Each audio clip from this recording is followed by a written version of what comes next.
Friends, स्वागत है आप सभी लोगों का एक बार फिर। प्रोजेक्शन ऑफ प्लेन के बाद जो टॉपिक स्टार्ट कर रहे हैं उसका नाम है प्रोजेक्शन ऑफ सॉलिड्स। जी हाँ फ्रेंड्स, बहुत इंपॉर्टेंट टॉपिक है। ये टॉपिक बेस है सेक्शन और डेवलपमेंट के लिए। अगर सेक्शन आपको बहुत अच्छी तरह पढ़ना है तो आप सॉलिड्स के बेस बहुत अच्छी तरह क्लियर करिए। तो सबसे पहले आज के लेक्चर में हम बात कर रहे हैं different variety, different types of solids के बारे में। तो हमने सॉलिड्स को मेजरली दो पार्ट्स में डिवाइड करा है। एक है हमारे पास पॉलीहाइड्रल और दूसरा है हमारे पास सॉलिड्स ऑफ रिवॉल्यूशन, या फिर इसे रिवॉल्यूशन ऑफ सॉलिड्स भी कहा जाता है।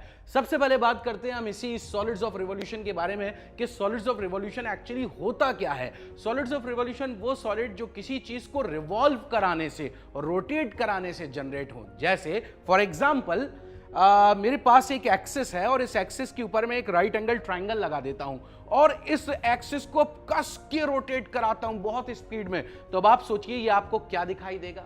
क्या ये आपको एक कोन की तरह दिखाई देगा? जी हां बेटा, यही है सॉलिड्स ऑफ रिवॉल्यूशन का पहला एग्जांपल, जिसका नाम है कोन। और कोन को जनरेट किसने करा? आपने देखा कोन को जनरेट करा राइट एंगल ट्राइंगल में। तो हम कह सकते हैं right angle triangle is the generator of a cone. ठीक इसी तरह अगर मैं किसी एक्सिस के ऊपर रेक्टेंगल लगा दूं तो और उसको घुमाऊं तो अब आप सोचिए क्या जनरेट होगा?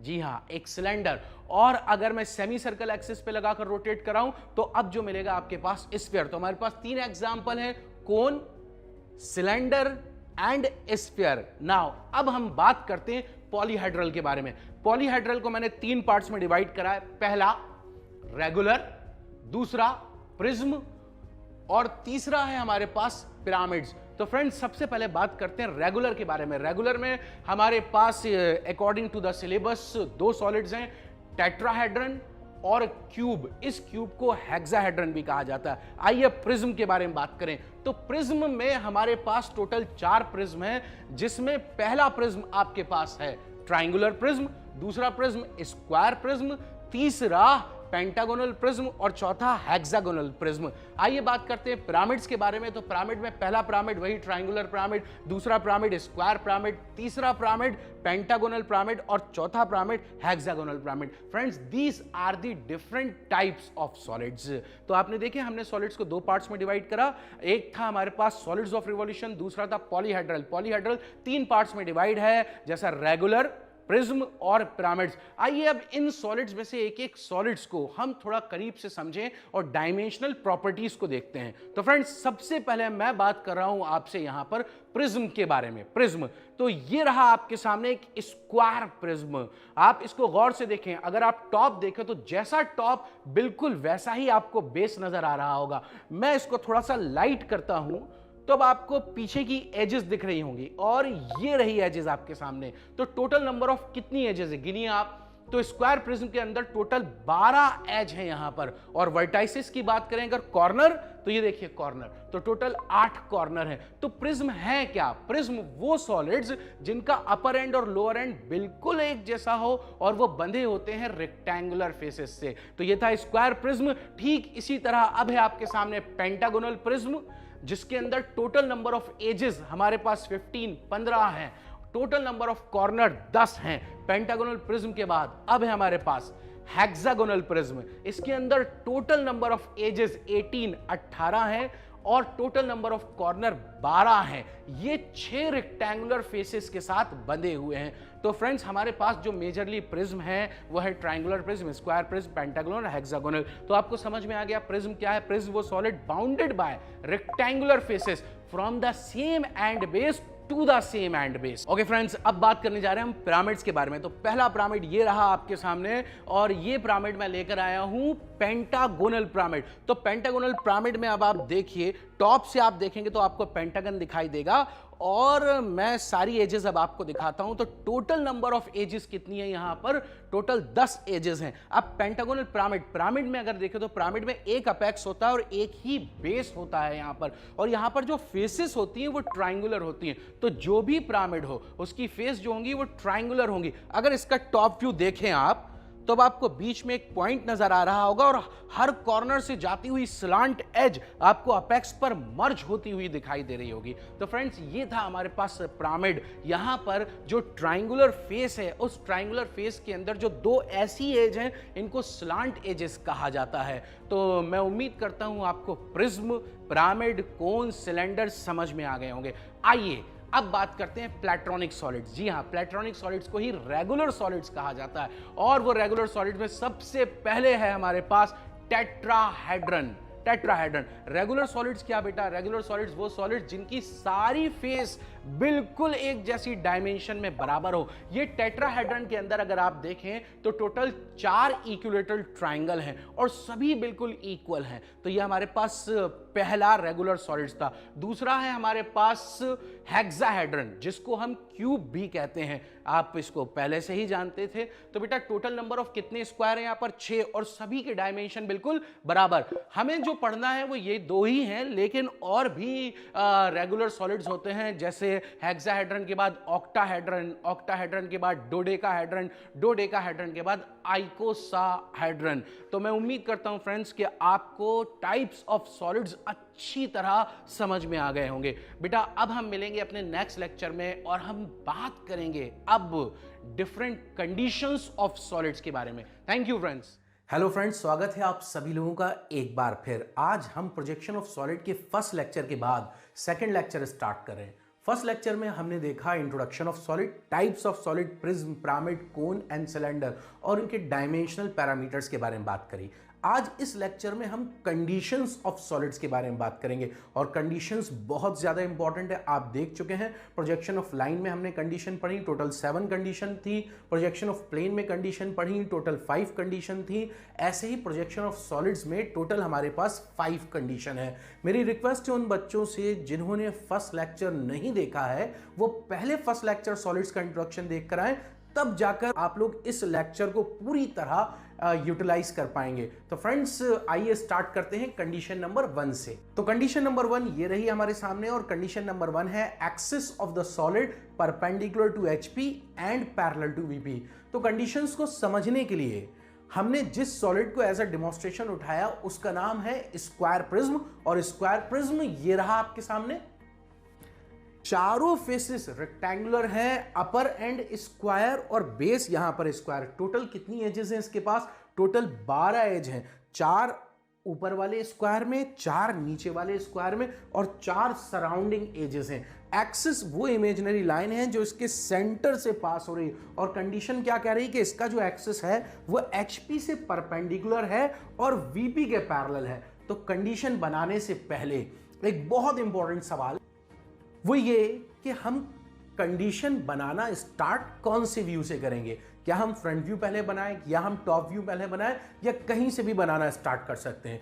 तो बहुत इंपॉर्टेंट लाइन है बेटा, आप चाहें तो इसको स्टार में लिख सकते हैं और वो ये कि always start drawing the figure from the true shape of base. मैं हिंदी में भी आपको लिख के समझा देता हूं। सबसे पहले सॉलिड के बेस का ट्रू शेप बनेगा। तो अब आप बताइए, अगर स्क्वायर प्रिज्म का एक्सिस एचपी से परपेंडिकुलर और वीपी के पैरेलल है तो ट्रू शेप ऑफ बेस आपको कहां दिख रहा होगा? अभी आपका आंसर आना चाहिए। ट्रू शेप ऑफ बेस आपको टॉप में दिखाई दे रहा होगा या फ्रंट में? जी हां फ्रेंड्स, हमें टॉप में दिखाई देगा। तो सबसे पहले हम टॉप व्यू बनाते हैं। सबसे पहले हम एक्स वाई लाइन ड्रॉ करते हैं। This corner is X and this is Y. अब true shape of base top में दिखाई दे रहा था, तो टॉप में क्या दिख रहा था आपको? स्क्वायर। तो मैं टॉप व्यू में एक स्क्वायर बना रहा हूं। ये स्क्वायर बन गया। अब मुझे इसकी नेमिंग करनी है जो बहुत इंपॉर्टेंट है। तो बेटा अब हम फ्रंट व्यू प्रोजेक्ट नहीं करेंगे। बहुत से बच्चे ये गलती करते हैं। सबसे पहले जो टॉप व्यू बनाया आप उसकी पूरी नेमिंग करिए। अब टॉप व्यू में नेमिंग आप कहीं से भी स्टार्ट कर सकते हैं। मैं कहां से कर रहा हूं, एक बार इसको स्क्वायर प्रिज्म पर देख लीजिए। हमारे पास ये स्क्वायर है। इस स्क्वायर में इस कॉर्नर को मैं कह रहा हूं A, this is A, this is B, this is C and this is D. अब टॉप से आपको कैसा दिख रहा होगा? टॉप से आपको ये दिखाई दे रहा है। जब आपको टॉप से ये दिखाई दे रहा है तो दिस इज ए, मतलब बॉटम लेफ्ट कॉर्नर में ए चला जाएगा। तो मैं लिखता हूं ए, फिर उसके बाद बी, देन उसके बाद सी, देन डी। अब ए के जस्ट पीछे क्या आ जाएगा? सोचिए आप, ए के पीछे ई, जब मैं इसको यूं घुमाता हूं तो ए के जस्ट पीछे क्या चला गया, ई, तो मैं लिखता हूं ए के पीछे ई। और हम प्लेन में देख चुके हैं, जो आपको दिखाई नहीं दे रहा है कॉर्नर, उस कॉर्नर पे हम ब्रैकेट लगाएंगे। तो ए के पीछे जो ई है वो ब्रैकेट में एफ, बी के पीछे ब्रैकेट में जी, सी के पीछे ब्रैकेट में एच, डी के पीछे ब्रैकेट में। हमारा टॉप व्यू तैयार हो चुका है। अब हम फ्रंट व्यू बनाने जा रहे हैं। तो अब हम क्या करें, अब हम फ्रंट व्यू में दो प्रोजेक्टर्स एक्स वाई लाइन तक लेकर आते हैं। तो ये दो प्रोजेक्टर एक्स वाई लाइन तक आ गए और फ्रंट व्यू में आपको क्या दिखाई दे रहा है, एक रेक्टेंगल। तो जल्दी से फ्रंट व्यू में एक रेक्टेंगल, और ये बन गया आपके सामने एक रेक्टेंगल। अब now we have to name the front view. अब फ्रंट व्यू की नेमिंग वही होना चाहिए जैसे टॉप व्यू में। दैट मींस जिस कॉर्नर को आपने टॉप व्यू में ए कहा है, वही कॉर्नर फ्रंट व्यू में ए डैश होना चाहिए। तो आइए एक बार प्रिज्म पर देख लें इसको। ये रहा प्रिज्म मेरे पास और ये कॉर्नर ए था। अब आप फ्रंट देख रहे हैं, तो ए डैश, बी डैश, और बी के पीछे क्या होगा, सी डैश जो ब्रैकेट में आएगा, और डी डैश किसके पीछे, ए के पीछे जो ब्रैकेट में आएगा। तो आइए नेमिंग करते हैं, A dash, B dash, C dash, D dash. तो ये चारों पॉइंट मेरे पास आ चुके हैं। अब टॉप व्यू में नेमिंग, अब नीचे वाले पॉइंट्स की नेमिंग करें तो this is E dash, F dash, F dash के पीछे ब्रैकेट में जी डैश, और ई डैश के पीछे ब्रैकेट में क्या होगा बेटा, एच डैश। तो ये सारी नेम। अब हमारे पास एक्सिस ऑफ द सॉलिड, तो एक्सिस हम डबल डैश चेन लाइन से डिनोट करते हैं बिल्कुल सेंटर में। तो ये सेंटर में आपके सामने एक एक्सिस आ गया, और टॉप व्यू में एक्सिस को एक प्लस के साइन के साथ डिनोट किया जाएगा। टॉप व्यू में आप हमेशा ये ना सोचे कि टॉप व्यू में एक्सिस प्लस का साइन, नहीं, एक्सिस जहां पर पॉइंट नजर आ रहा है वहां पर प्लस का साइन। मान लीजिए अगर एक्सिस एचपी से परपेंडिकुलर है तो एक्सिस एक लाइन है, टॉप से पॉइंट दिखेगा तो अभी टॉप व्यू में प्लस का साइन आएगा। अगर एक्सिस वीपी के परपेंडिकुलर होता तो एक्सिस एक लाइन है, अब आपको फ्रंट व्यू में एक पॉइंट दिखता तो हम फ्रंट व्यू में प्लस डिनोट करते। तो फ्रेंड्स, उम्मीद करता हूं कि आपको कंडीशन नंबर 1 समझ में आ गई होगी। जहां पर भी प्रॉब्लम हो आप मुझे कमेंट कर बिल्कुल अपने डाउट्स पूछ सकते हैं। Thank you friends. अब हम मिलेंगे अपने नेक्स्ट लेक्चर में और कंडीशन नंबर 2 के बारे में बात करेंगे। Thank you. हेलो फ्रेंड्स, स्वागत है आप सभी लोगों का एक बार फिर। प्रोजेक्शन ऑफ सॉलिड का ये लेक्चर नंबर 3 है। फर्स्ट लेक्चर में इंट्रोडक्शन देखा, सेकंड लेक्चर में कंडीशन नंबर 1। आज हम कंडीशन नंबर 2 के बारे में बात करने जा रहे हैं। और कंडीशन नंबर 2 ये रही आपके सामने, axis of the solid perpendicular to VP and parallel to HP. Last condition याद कीजिए क्या थी, लास्ट कंडीशन थी axis of the solid perpendicular to HP and parallel to VP, और ये कंडीशन उसकी अपोजिट है, axis of the solid perpendicular to VP and parallel to HP. Please please please, it's my request कि आप opposite समझकर condition को opposite ना बनाएं। आप सबसे पहले सॉलिड को इमेजिन करें एचपी और वीपी के बीच। तो आपके सामने एचपी और वीपी लेकर आते हैं। तो फ्रेंड्स, ये है आपके पास एचपी, वीपी, और बीच में आपके सामने स्क्वायर प्रिज्म रखा हुआ है। इसका एक्सिस, एक्सिस क्या, वो इमेजिनरी लाइन जो इसके सेंटर से पास हो रही है, सेंटर से पास हो रही है, this is the imaginary line. ये एक्सिस इस वक्त एचपी से परपेंडिकुलर और वीपी के पैरेलल है। पर हमारी कंडीशन क्या है, axis of the solid perpendicular to VP, it should be perpendicular to VP and parallel to HP. तो अब आप क्या कीजिए, इस सॉलिड को ऐसे रोटेट करें कि इसका एक्सिस वीपी के परपेंडिकुलर 90 डिग्री हो जाए। तो ये रहा perpendicular to VP and parallel to HP. अब वही सबसे इंपॉर्टेंट सवाल जो आपको याद हो, जिसको मैंने हिंदी में भी लिख के बताया था कि पहला फिगर कौन से व्यू से बनाना स्टार्ट करेंगे, क्या हम फ्रंट व्यू से बनाना स्टार्ट करें या टॉप व्यू से बनाना स्टार्ट करें। तो फ्रेंड्स, हमने आपको बताया था कि always draw the true shape of base first. तो अब आप बताइए, बेस का ट्रू शेप आपको फ्रंट में दिख रहा है या टॉप में? जी हां फ्रेंड्स, आपको बेस का ट्रू शेप फ्रंट व्यू में दिख रहा है, और नेमिंग भी आप यहीं पर देख लीजिए। तो इसको हम कहेंगे A, this is A, B, C, D, और ए के जस्ट पीछे ये पॉइंट क्या आ जाएगा बताइए, ई, ई, एफ, जी, एच। तो हम नेमिंग कैसे करेंगे, A dash, B dash, C dash, D dash, A dash के पीछे ब्रैकेट में ई डैश, बी डैश के पीछे ब्रैकेट में एफ डैश, सी डैश के ब्रैकेट में पीछे जी डैश, और डी डैश के पीछे ब्रैकेट में एच डैश। हम नेमिंग कुछ इस तरीके से तो करेंगे। तो फ्रेंड्स, आइए इसको अब हम ड्राफ्टर की मदद से बोर्ड पर बनाते हैं। तो सबसे पहले हम एक एक्स वाई लाइन ड्रॉ कर लेते हैं। ये रहा हमारा ड्राफ्टर, और अब हम इस कंडीशन को ड्राफ्टर से बना रहे हैं। This is X and Y. We will write here this is X, this is Y. अब ट्रू शेप ऑफ बेस आपको कहां दिखाई दे रहा था, याद कीजिए फ्रंट में। तो we will start drawing the figure from the front view. तो फ्रंट व्यू में मैं एक स्क्वायर बना रहा हूं।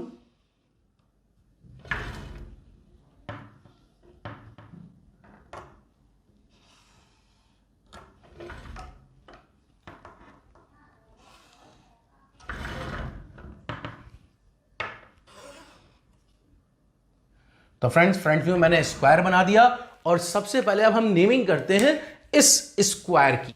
तो this is A dash, it should be B dash, this is C dash, this is D dash.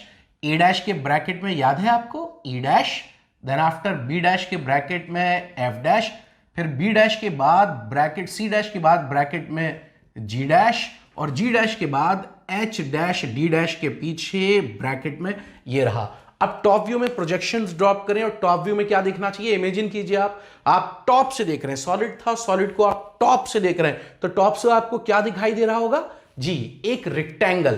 तो टॉप व्यू में रेक्टेंगल बनाने के लिए सबसे पहले एक्स वाई लाइन तक प्रोजेक्शन डालिए। ये सारे प्रोजेक्शन 2H पेंसिल से होना चाहिए। ये फिगर जो बना रहे हैं it should be with HB pencil. तो टॉप व्यू में एक रेक्टेंगल बनाने जा रहा हूं।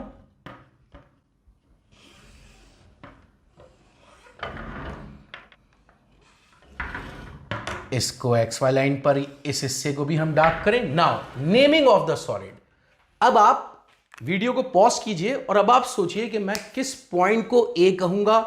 यहां पर 4 कॉर्नर 1 2 3 एंड 4 और सॉलिड कैसे रोटेट हुआ एक बार इमेजिन कीजिए। यह है सॉलिड आपके पास, ये रहा सॉलिड, और this is A dash, B dash, B dash, C dash, D dash, A dash के जस्ट पीछे ई डैश, बी डैश के पीछे एफ डैश, और सी डैश के पीछे जी डैश, और डी डैश के पीछे एच डैश। ये रहा। अब ये सॉलिड एचपी पे यूं आया होगा और एचपी ऐसे रोटेट हो गया। तो अब आप देखिए ए कहां चला गया, दिस इज ए, बी, और ये पॉइंट क्या होगा सी। तो ए बी के पीछे, दैट मींस ए बी के पीछे ब्रैकेट में सी, और ए के पीछे क्या होना चाहिए डी, ए के पीछे डी, ई एफ के पीछे ब्रैकेट में जी के पीछे H. My dear friends, naming बहुत ज्यादा इंपॉर्टेंट है। बहुत बच्चे कंफ्यूज होते हैं नेमिंग को लेकर, बार बार मुझे कमेंट करते हैं कि सर सॉलिड की नेमिंग सिखाइए। मैंने इन 2 लेक्चर में आपको सॉलिड की नेमिंग बहुत अच्छे से सिखाई है। जिनको भी परेशानी हो वो प्लीज पहले वाला लेक्चर दोबारा देखिए, उसके बाद आकर ये सेकेंड लेक्चर देखिए। तो चलिए अब हम नेमिंग कर देते हैं। याद है आपको ये ए था, इट इज बी, ब्रैकेट में C, it is D, bracket में यह है E, this is F, this is G, bracket में एच, ब्रैकेट में। अब एक्सिस को याद कीजिए, एक्सिस को डिनोट करना है। मैंने आपको बताया था एक्सिस प्लस के साइन के साथ नजर आता है। कहां, जहां पर एक्सिस एक पॉइंट नजर आए। अगर एक्सिस ऐसा होता तो टॉप में पॉइंट दिखता, पर एक्सिस तो ऐसा है तो अब हमें फ्रंट में पॉइंट दिखेगा। तो फ्रंट में हम प्लस बनाएंगे। पहले टॉप व्यू में मैं एक्सिस को डिनोट कर देता हूं, double dash chain line axis. Now front view में पहले मैं एक हल्की सी लाइन यहां ड्रॉ कर देता हूं और इसको सेंटर से ये मैंने एक प्लस के साइन के साथ एक्सिस को डिनोट कर दिया। तो आपने देखा हमने कंडीशन नंबर 2 कंप्लीट कर ली। अब हम मिलेंगे अपने नेक्स्ट लेक्चर में और अब जो कंडीशन स्टार्ट होंगी वो बहुत इंपॉर्टेंट होंगी। कंडीशन नंबर 3 के बारे में बात करेंगे। Thank you friends. Hello friends, स्वागत है आप सभी लोगों का एक बार फिर। अब हम प्रोजेक्शन ऑफ सॉलिड की कंडीशन नंबर 3 स्टार्ट करने जा रहे हैं और ये लेक्चर नंबर 4 है सॉलिड का। ये कंडीशन बहुत ज़्यादा इंपॉर्टेंट है। कंडीशंस बेटा आपको क्वेश्चंस में मिल जाएंगी, मतलब हर एक क्वेश्चन किसी ना किसी कंडीशन पर बेस्ड होगा। तो सबसे इंपॉर्टेंट चीज़ क्या होती है, बच्चा सोचता है कि क्वेश्चन हमें मिल जाए और हम क्वेश्चन सॉल्व करने लगें और फिर उसको क्वेश्चन टफ लगने लगते हैं कि सर ने ऐसे कैसे बना दिया। चाहे आपके कॉलेज की बात हो, चाहे एग्जाम की, चाहे किसी किताब की बात हो, तो आप डायरेक्ट क्वेश्चन सॉल्व करेंगे आपको हमेशा दिक्कत आएगी। आप सबसे पहले इन कंडीशंस को पढ़ें। मैंने बहुत अच्छी तरह 5 कंडीशन सजाई हैं। तो कंडीशन नंबर 3 जो स्टार्ट करने जा रहे हैं फ्रेंड्स, वो ये रही आपके सामने। और कंडीशन कह रही है axis of the solid incline to HP and parallel to VP. अब आप सोचिए क्या बोला मैंने, axis of the solid incline to HP and parallel to VP. तो आइए इसको सबसे पहले हम एचपी और वीपी के बीच इमेजिन करते हैं कि सॉलिड दिखेगा कैसे एचपी से अगर उसका एक्सिस इंक्लाइंड हो जाए और अगर वीपी के पैरेलल हो जाए तो।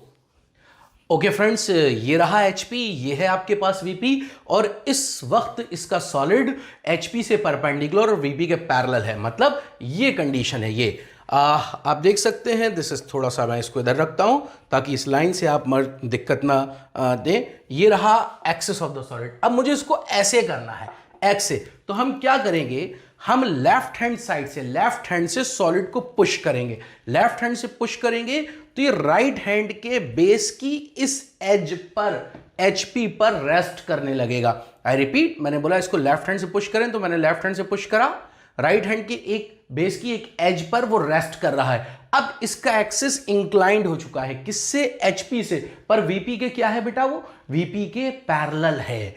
अब सवाल, बहुत इंपॉर्टेंट सवाल, बहुत इंपॉर्टेंट क्वेश्चन कि सर अब सॉलिड बनाना हम कहां से स्टार्ट करेंगे। मतलब हमने आपको एक हिंदी में लाइन बताई थी, always start draw the figure from that view where we have the true shape of base. अगर ये सॉलिड एचपी से इंक्लाइंड हो जाए इसका एक्सिस, तो अब बेस का ट्रू शेप ना टॉप में दिख रहा है ना फ्रंट में, तो हम क्या करेंगे, तो बेटा अब जब इंक्लिनेशन की बात आ जाए, एक्सिस के इंक्लिनेशन की बात आ जाए, तो फिर एक लाइन बहुत इंपॉर्टेंट है आपके लिए, जिसको मैं हिंदी और इंग्लिश में दोनों में बता रहा हूं, तो बहुत ध्यान से सुनिए।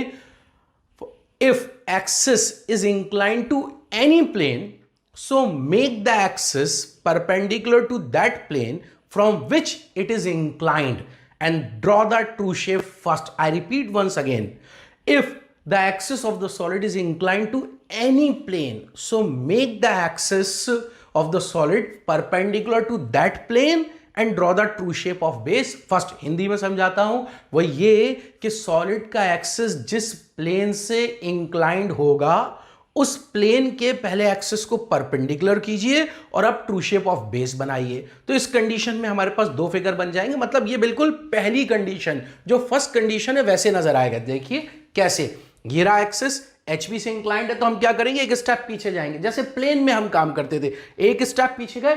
अब एक्सिस किससे इंक्लाइंड है, एचपी से, तो एचपी का क्या कर दे, परपेंडिकुलर। अब ट्रू शेप ऑफ बेस आपको कहां दिखाई दे रहा होगा बताइए, टॉप में। तो सबसे पहले टॉप में स्क्वायर, फ्रंट में रेक्टेंगल। फिर अगली कंडीशन में हम क्या करेंगे, जो रेक्टेंगल आपको दिखाई दे रहा है, ये रेक्टेंगल आगे जाकर इसको ऐसे इंक्लाइन कर देंगे और फिर टॉप व्यू में अब हम प्रोजेक्शन बनाएंगे फाइनल टॉप व्यू के लिए। तो चलिए फ्रेंड्स, कंडीशन अब बोर्ड पर स्टार्ट करते हैं। तो सबसे पहले हम एक्स वाई लाइन ड्रॉ करने जा रहे हैं। तो ये आया हमारा ड्राफ्टर और अब हम यहां पर एक्स वाई लाइन ड्रॉ कर देते हैं। एच पेंसिल से आप एक्स वाई लाइन बनाएं, थोड़ा सा ज्यादा बना लें, कोई परेशानी नहीं होगी। Name it, this is X, this is Y. H pencil से एक्स वाई लाइन। नाउ अब टॉप व्यू में आपको एक स्क्वायर बनाना है, क्यों, क्योंकि एक्सिस अब एचपी से परपेंडिकुलर हो चुका है। तो ट्रू शेप ऑफ बेस अब आपको कहां नजर आ रहा होगा बेटा, टॉप व्यू में। टॉप व्यू में मैं एक स्क्वायर बनाने जा रहा हूं।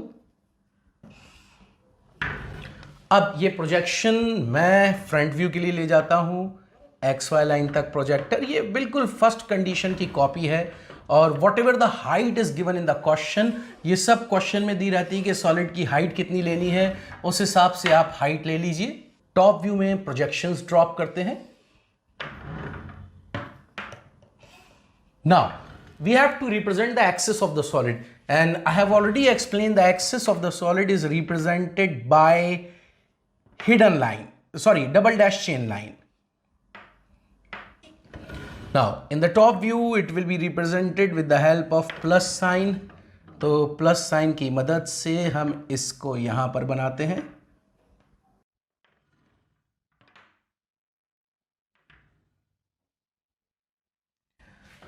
नाउ व्हाट, सबसे पहले इतना बनाने के बाद अब हम क्या करें, नेमिंग करें। तो मैं नेमिंग कर रहा हूं, this is A, it is B, C, D, E, F, G and H. अब फ्रंट व्यू में naming, this corner is A dash, this is B dash, it is C dash, D dash, E dash, sorry bracket में नहीं, E dash, F dash, G dash bracket में, H dash bracket में। अब हम क्या करें, अब हम इसको पुश करें। पुश मतलब इट शुड बी पुश, ये सिर्फ आपके रेफरेंस के लिए लिख रहा हूं, there is no need to write push. Push करना है, ऐसे पुश करना है कि ये जो कॉर्नर है, ये जिसका नाम एफ जी है, जो कि एक कॉर्नर नहीं, सोचिए क्या है वो, हम इतना पढ़कर आ चुके हैं, वो एक एज है सॉलिड की, एक एज है, वो एज आपको एक्स वाई लाइन पे दिखना चाहिए, और बाकी ये सब स्पेस में, मतलब एक्स वाई लाइन के ऊपर नजर आएंगे। तो हम इसको बनाएं कैसे, तो हम क्या करते हैं बेटा, इसको पुश करना है। अब आप देखिए, this edge at this edge both are perpendicular to each other. बहुत ध्यान से देखिएगा, और मेरी रिक्वेस्ट है आप सभी से कि आप ड्राइंग सिर्फ और सिर्फ ड्राफ्टर से कीजिए। जिन भी बच्चों को प्रॉब्लम है कि ड्राफ्टर से एंगल कैसे लिया जाता है, ड्राफ्टर कैसे सेट किया जाता है, प्लीज आप इन 2 वीडियोस को देखें, जिसमें मैंने बताया है कि ड्राफ्टर कैसे सेट करें और दूसरा ड्राफ्टर से एंगल कैसे लें। बिलीव मी फ्रेंड्स, अगर आप ये 2 वीडियो देख लेते हैं तो ड्राफ्टर से एंगल लेने में या ड्राफ्टर से काम करने में कभी प्रॉब्लम नहीं होगी। बहुत से लोग, बहुत से बच्चे रोलर स्केल का इस्तेमाल करते हैं, बिल्कुल भी आप रोलर स्केल का इस्तेमाल नहीं कीजिए, एक्यूरेसी नहीं मेंटेन कर पाएगा। तो आइए आगे कंटिन्यू करते हैं ड्राइंग को। तो अब आप देखिए, ये एज और ये एज एक दूसरे के परपेंडिकुलर हैं, और हमारा ये जो स्केल है, this scale and this scale both are perpendicular to each other. जो भी एंगल क्वेश्चन में दिया है उस एंगल पर ये वाले स्केल को मैं यहां लेकर आया।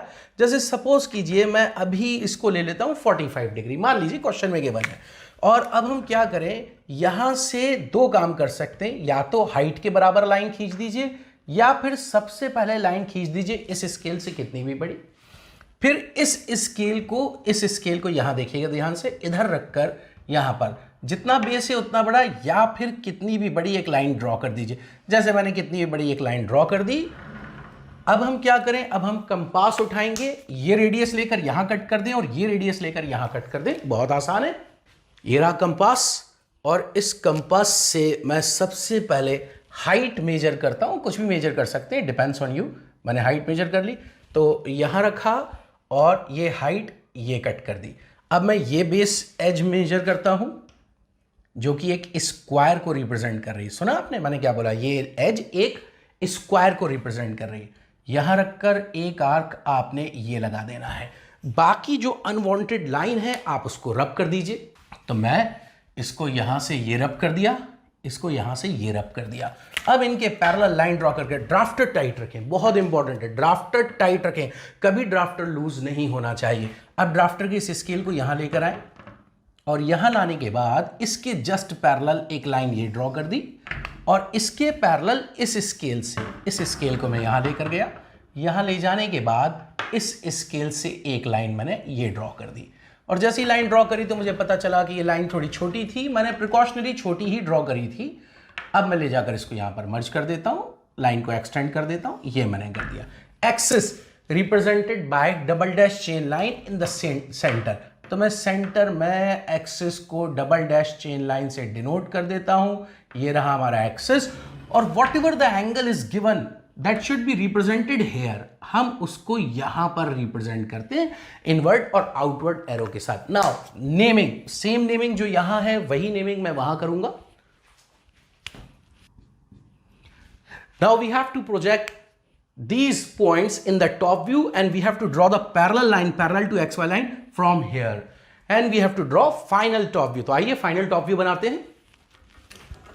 ड्राफ्टर को xy लाइन के पैरेलल सेट कर टाइट कर दें। बहुत ध्यान से देखा करें बेटा वीडियो को, बहुत ध्यान से। कुछ बच्चे आगे स्किप कर देते हैं, गलती है आपकी, बिल्कुल आप ध्यान से देखें। तो मैं क्या करता हूं, यहां पर ये लाइन पैरेलल, इस लाइन को यहां पर ये पैरेलल, अब ऊपर से परपेंडिकुलर। देखिए ड्राफ्टर कितना इंपॉर्टेंट चीज है कि आपको एक बार सेट करना है, और पैरेलल परपेंडिकुलर लाइंस आप बहुत आराम से ड्रॉ कर सकते हैं। ये रहा। अब देखिए एक्सिस अगर रिप्रेजेंट करना है तो इस प्लस से लेकर चलिए आप, और बिल्कुल ये सब 2h से होना चाहिए, मतलब बहुत लाइट। मैं चाहूं तो और लाइट बना सकता हूं, लेकिन आपको दिखाई नहीं देगा। तो यहां से ये एक्सिस का पॉइंट इधर, तो एक plus, 1 plus should be here, एक प्लस यहां आ गया, और यहां पर, यहां प्लस बनाने की जरूरत नहीं है आपको, सिर्फ आपको दिखा रहा हूं मैं। यहां पर ये पॉइंट नहीं है, एक्सिस एक अब इतनी बड़ी एक लाइन है, यहां पॉइंट नहीं, पॉइंट होता तो हम प्लस लगाते। नाउ अब हम क्या करें, पॉइंट्स की नेमिंग करते हैं।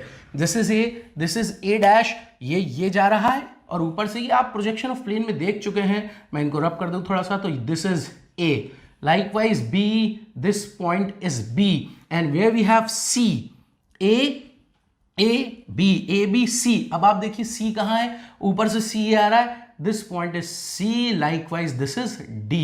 ठीक इसी तरह where is e, this is e, ये रहा आपके पास क्या बेटा, e, this is f, this is g and this is h। now अब सभी पॉइंट्स को आप मिला दीजिए, तो आइए इन सबको मिला देते हैं। देखिए एक साथ एक लाइन ये, और ड्राफ्टर की मदद से दूसरी लाइन ये। ध्यान से देखा करिए, मैं फिर बोलता हूं आपको, देखिए ड्राफ्टर कितनी कमाल की चीज़ है ये, और इसको मैंने यहां ज्वाइन कर दिया, और AD एक एज होगी, AD एक एज है, GF एक एज है, ये रही। नाउ मोस्ट इंपॉर्टेंट थिंग वो ये, क्या यहां पर सभी एज नजर आएंगी?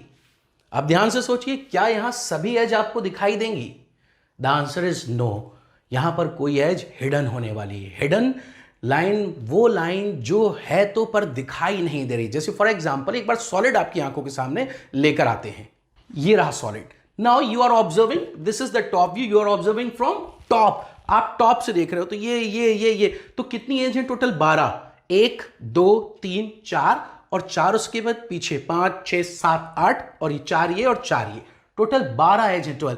जब आप टॉप से देख रहे हो तो आपको ये दिख रहा है, ये दिख रहा है, जी हां, टॉप से देखने पे ये दिख रहा है, बिल्कुल दिख रहा है, टॉप से देखने पे ये दिख रहा है, देखिए जरा यहां से आप देख रहे हैं इधर से, और ये दिख रहा है, ये दिख रहा है। जो नहीं दिखाई दे रहा सोचिएगा वो क्या है, वो ये है।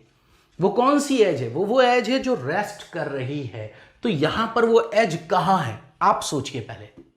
जी हां फ्रेंड्स, वो एज ये रही, F और G, और मैं इसको हिडन कर देता हूं, ये रही। अब हो सकता है सवाल पैदा हो कि कुछ बच्चे सोचें जो बिल्कुल बेस से पढ़ रहे हैं, मैं उनकी बात कर रहा हूँ, सभी बच्चों के लिए नहीं। सर हम कैसे इमेजिन करेंगे, हम कैसे फिगर लेकर आएंगे अपनी आंखों के सामने?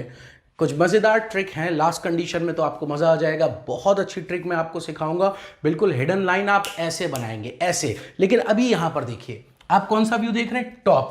कहाँ से? ऊपर से। तो सपोज कीजिए कि आप यहाँ से देख रहे हैं, मैंने एक एरो बना दिया। अब आप सोचिए ये ऑब्जर्वर है, इस ऑब्जर्वर को ये पॉइंट दिखेगा, ये पॉइंट दिखेगा, ये पॉइंट, लेकिन इस ऑब्जर्वर को जो पॉइंट नहीं दिखेगा, FG, जो नहीं दिख रहा है, बस वही हिडन है। सिंपल, बहुत ज्यादा आसान है। तो फ्रेंड्स ये थी हमारी कंडीशन नंबर 3। अब हम अपने नेक्स्ट लेक्चर में मिलेंगे और अब हम बात करेंगे इसके बाद नेक्स्ट कंडीशन की, जो कंडीशन नंबर 4 होगी, जो इसकी अपोजिट होगी। Thank you friends. Hello friends, स्वागत है आप सभी लोगों का एक बार फिर।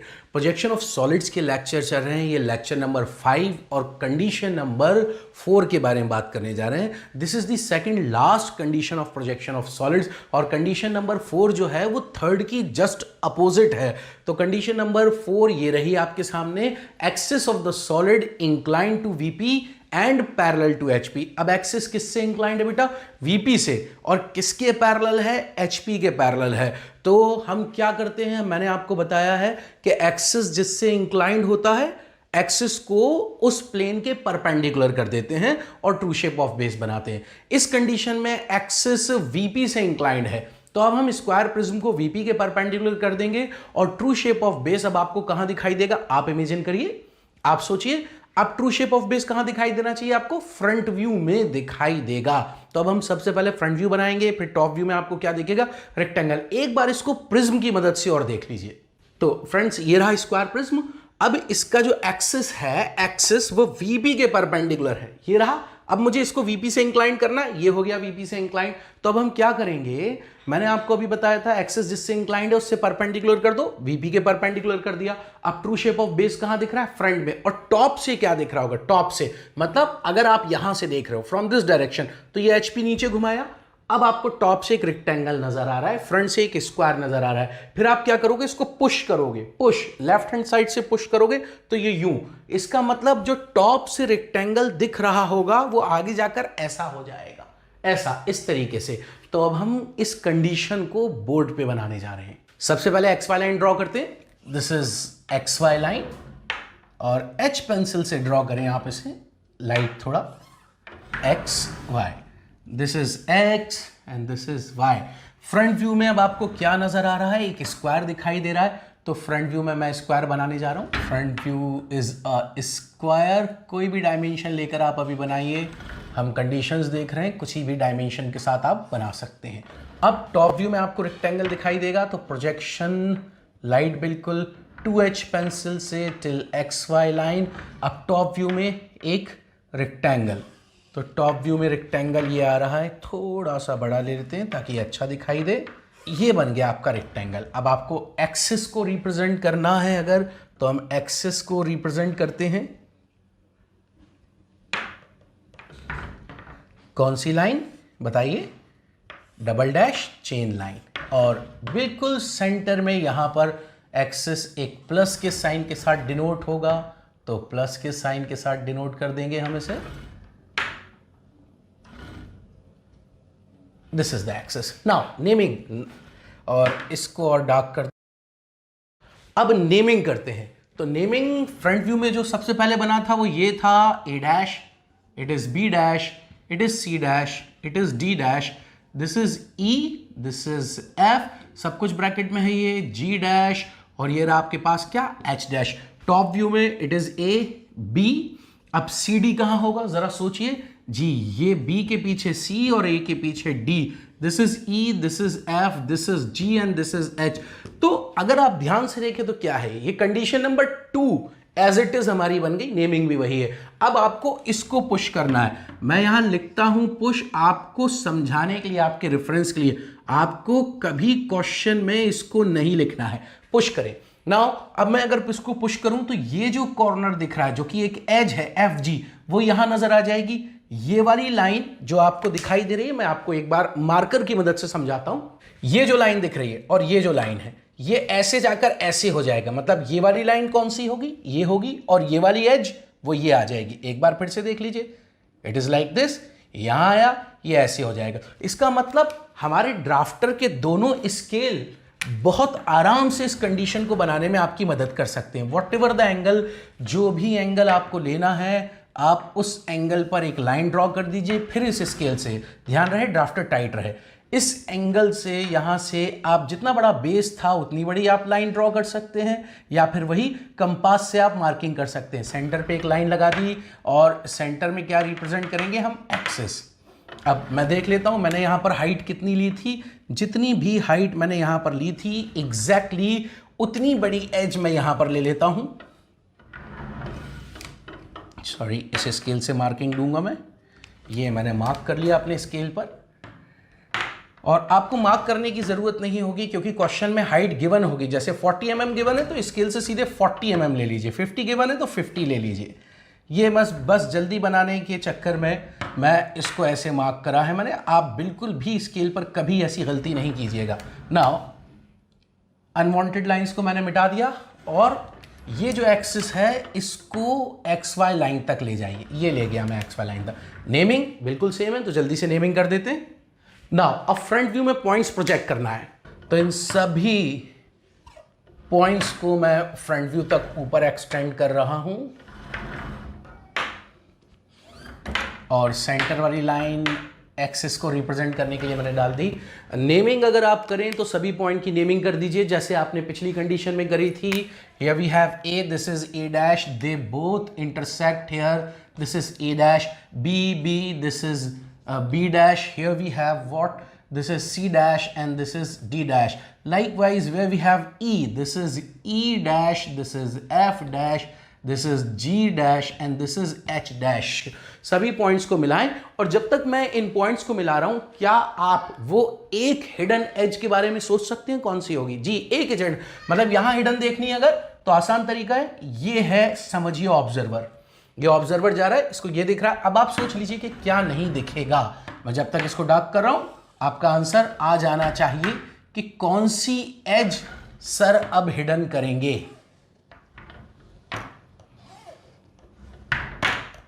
मैंने अभी सभी को डार्क कर दिया है, सारी एजेस को डार्क कर दिया है। एक्सिस को रिप्रेजेंट करने के लिए यहाँ रखा एक हल्का सा पॉइंट ये, और ये ले ली मैंने marking. That means axis is represented from this,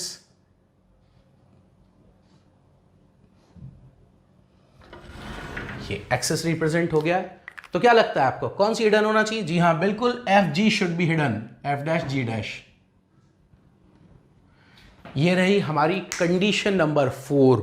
अब इसके बाद का जो लेक्चर है बहुत इंपॉर्टेंट है। मैक्सिमम क्वेश्चन जो आपके सेमेस्टर एग्जाम में आने वाले हैं, चाहे आप डिप्लोमा के स्टूडेंट हों, चाहे आप सेमेस्टर बीटेक के स्टूडेंट्स हों, बहुत इंपॉर्टेंट कंडीशन है हमारी लास्ट कंडीशन, जिसका नाम होगा axis of the solid incline to both the plane. बस बेटा सबसे पहले आप यहां तक की कंडीशंस को एक ड्राइंग शीट लगाकर बहुत अच्छे से बनाइए पूरी नेमिंग के साथ। मतलब आपको जरूरत ना पड़े कि आपको वीडियो देखना पड़े, आप वीडियो एक बार अच्छी तरह देख लीजिए। देखने के बाद फिर आप बंद कीजिए वीडियो को और सारी कंडीशंस के नाम लिखकर आप उनको बनाइए। उसके बाद 5th कंडीशन आप पढ़ेंगे, आपको मजा आ जाएगा। तो फ्रेंड्स हम मिलेंगे अपने नेक्स्ट लेक्चर में। Thank you. हेलो फ्रेंड्स, स्वागत है आप सभी लोगों का एक बार फिर। अब हम प्रोजेक्शन ऑफ सॉलिड का 6th लेक्चर और कंडीशन नंबर 5 स्टार्ट करने जा रहे हैं। It is the most important condition of projection of solid, और कंडीशन नंबर 5 ये रही आपके सामने, axis of the solid incline to both the plane. जी हाँ फ्रेंड्स, लाइन में भी ऐसी कंडीशन थी, incline to both the plane, plane में भी ऐसी कंडीशन थी, और सॉलिड में भी ये कंडीशन है जो बहुत बहुत बहुत ज़्यादा इंपॉर्टेंट है। तो यहाँ पर जो एक्सिस है वो HP से इंक्लाइंड है, एज वेल एज वो एक्सिस VP से भी इंक्लाइंड है।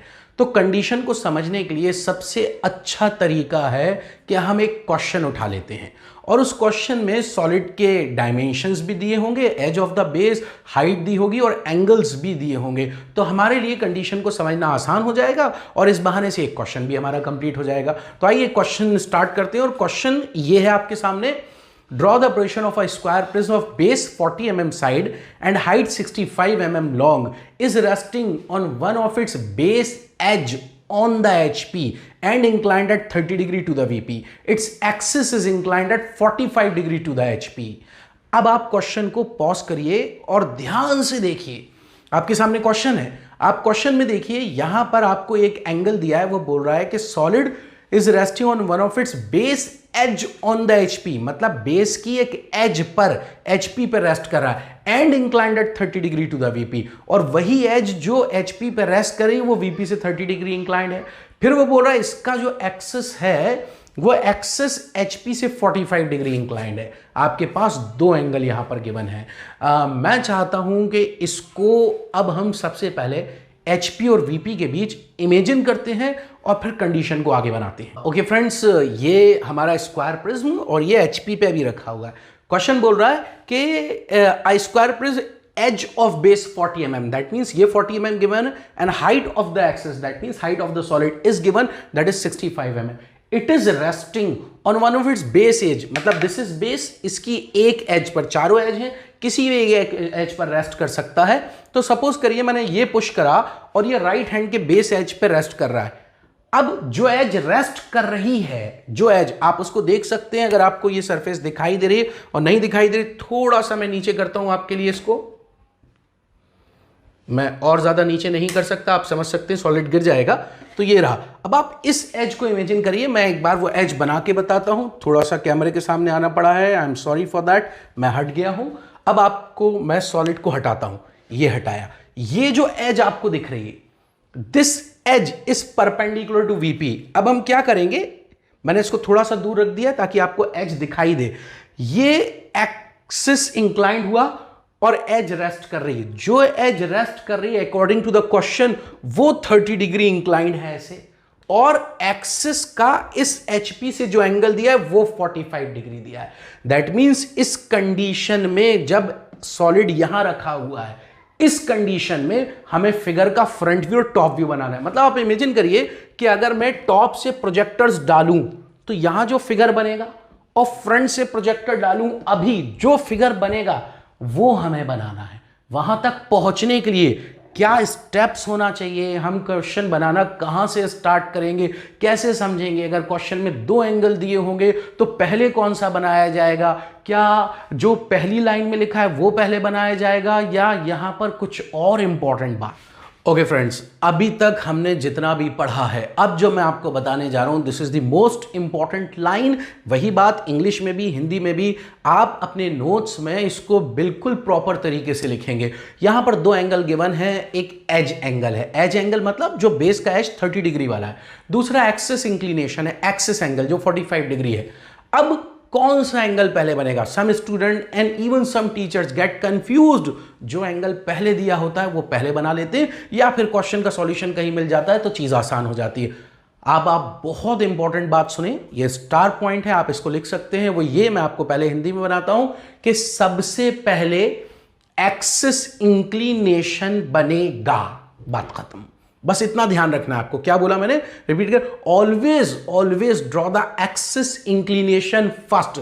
मतलब अब आपको सोचना है कि हमें एक्सिस एंगल ही सबसे पहले बनाना है, एज एंगल को आप भूल जाइए। जैसे प्लेन में हमने बात करी, आपने प्लेन के हमारे वीडियोस देखे होंगे, प्लेन में हमने बात करी तो वहां पर हम सबसे पहले कौन सा एंगल बनाते थे, रिकॉल करिए, याद करिए, दो एंगल होते थे, एक सरफेस और एक एज, वहां हम सरफेस एंगल सबसे पहले बनाते थे। यहां सबसे पहले कौन सा एंगल बनेगा, एक्सिस एंगल यहां पर सबसे पहले बनेगा। तो हम सब कुछ भूल जाएं और हम सोचें कि सॉलिड नॉर्मल कंडीशन में रखा है। नॉर्मल कंडीशन मतलब कंडीशन नंबर 1 जिसका एक्सिस एचपी से परपेंडिकुलर और वीपी के पैरेलल है। अब क्वेश्चन कह रहा है कि इसका एक्सिस अगर एचपी से इंक्लाइंड है, एक्सिस एचपी से इंक्लाइंड है और जो एज रेस्ट कर रही है वो वीपी से इंक्लाइंड, तो ये inclined to both the plane हो गया। और मैंने अभी अभी क्या बोला, सबसे पहले कौन सा एंगल बनेगा, एक्सिस एंगल। तो आप एज एंगल को भूल जाओ और एक्सिस किससे इंक्लाइंड है, एचपी से। तो हम सब जानते हैं हमारी कंडीशन नंबर 3 कि जब एक्सिस किसी प्लेन से इंक्लाइंड होता है तो हम क्या करते हैं, एक्सिस जिससे इंक्लाइंड होता है उससे एक्सिस को परपेंडिकुलर कर देते हैं और ट्रू शेप ऑफ बेस बनाते हैं। तो क्वेश्चन में फिर से सुन लीजिए, बहुत इंपॉर्टेंट, पहले पता लगाओ एक्सिस किससे इंक्लाइंड है, पता लगा दिया, पहला पॉइंट पहले पता लगाओ एक्सिस किससे इंक्लाइंड है। दूसरा पॉइंट, एक्सिस जिससे इंक्लाइंड है सॉलिड को के एक्सिस को उससे क्या कर दो, परपेंडिकुलर कर दो और अब ट्रू शेप ऑफ बेस बनाओ। इसका मतलब हमारी फर्स्ट कंडीशन बनने जा रही है। एक बार सॉलिड हाथ में लेकर आता हूं और देख लीजिए कि क्या क्या स्टेप इन्वॉल्व होंगी। ये रहा आपके पास सॉलिड, ये इस एज पर एचपी पर रेस्ट कर रहा है और ये एज वीपी से इंक्लाइंड है 30 डिग्री, और इसका जो एक्सिस है जो बिल्कुल सेंटर से पास हो रहा है, मतलब this axis this is inclined at 45 degree to the ground. तो हम सबसे पहले एज एंगल को भूल जाएं, सोचें कि एज एंगल है ही नहीं, तो ये वापस आ गया।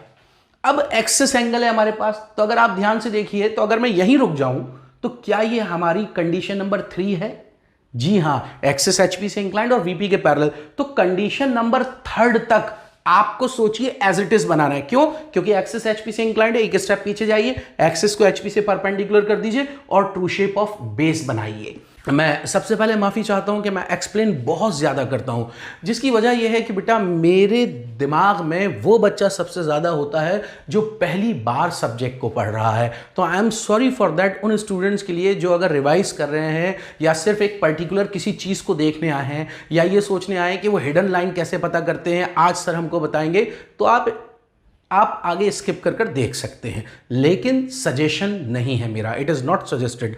आप पूरा लेक्चर देखें तो आपको कहीं ना कहीं कोई चीज बहुत इंपॉर्टेंट मिलेगी। तो चलिए कंडीशन बनाना स्टार्ट करते हैं।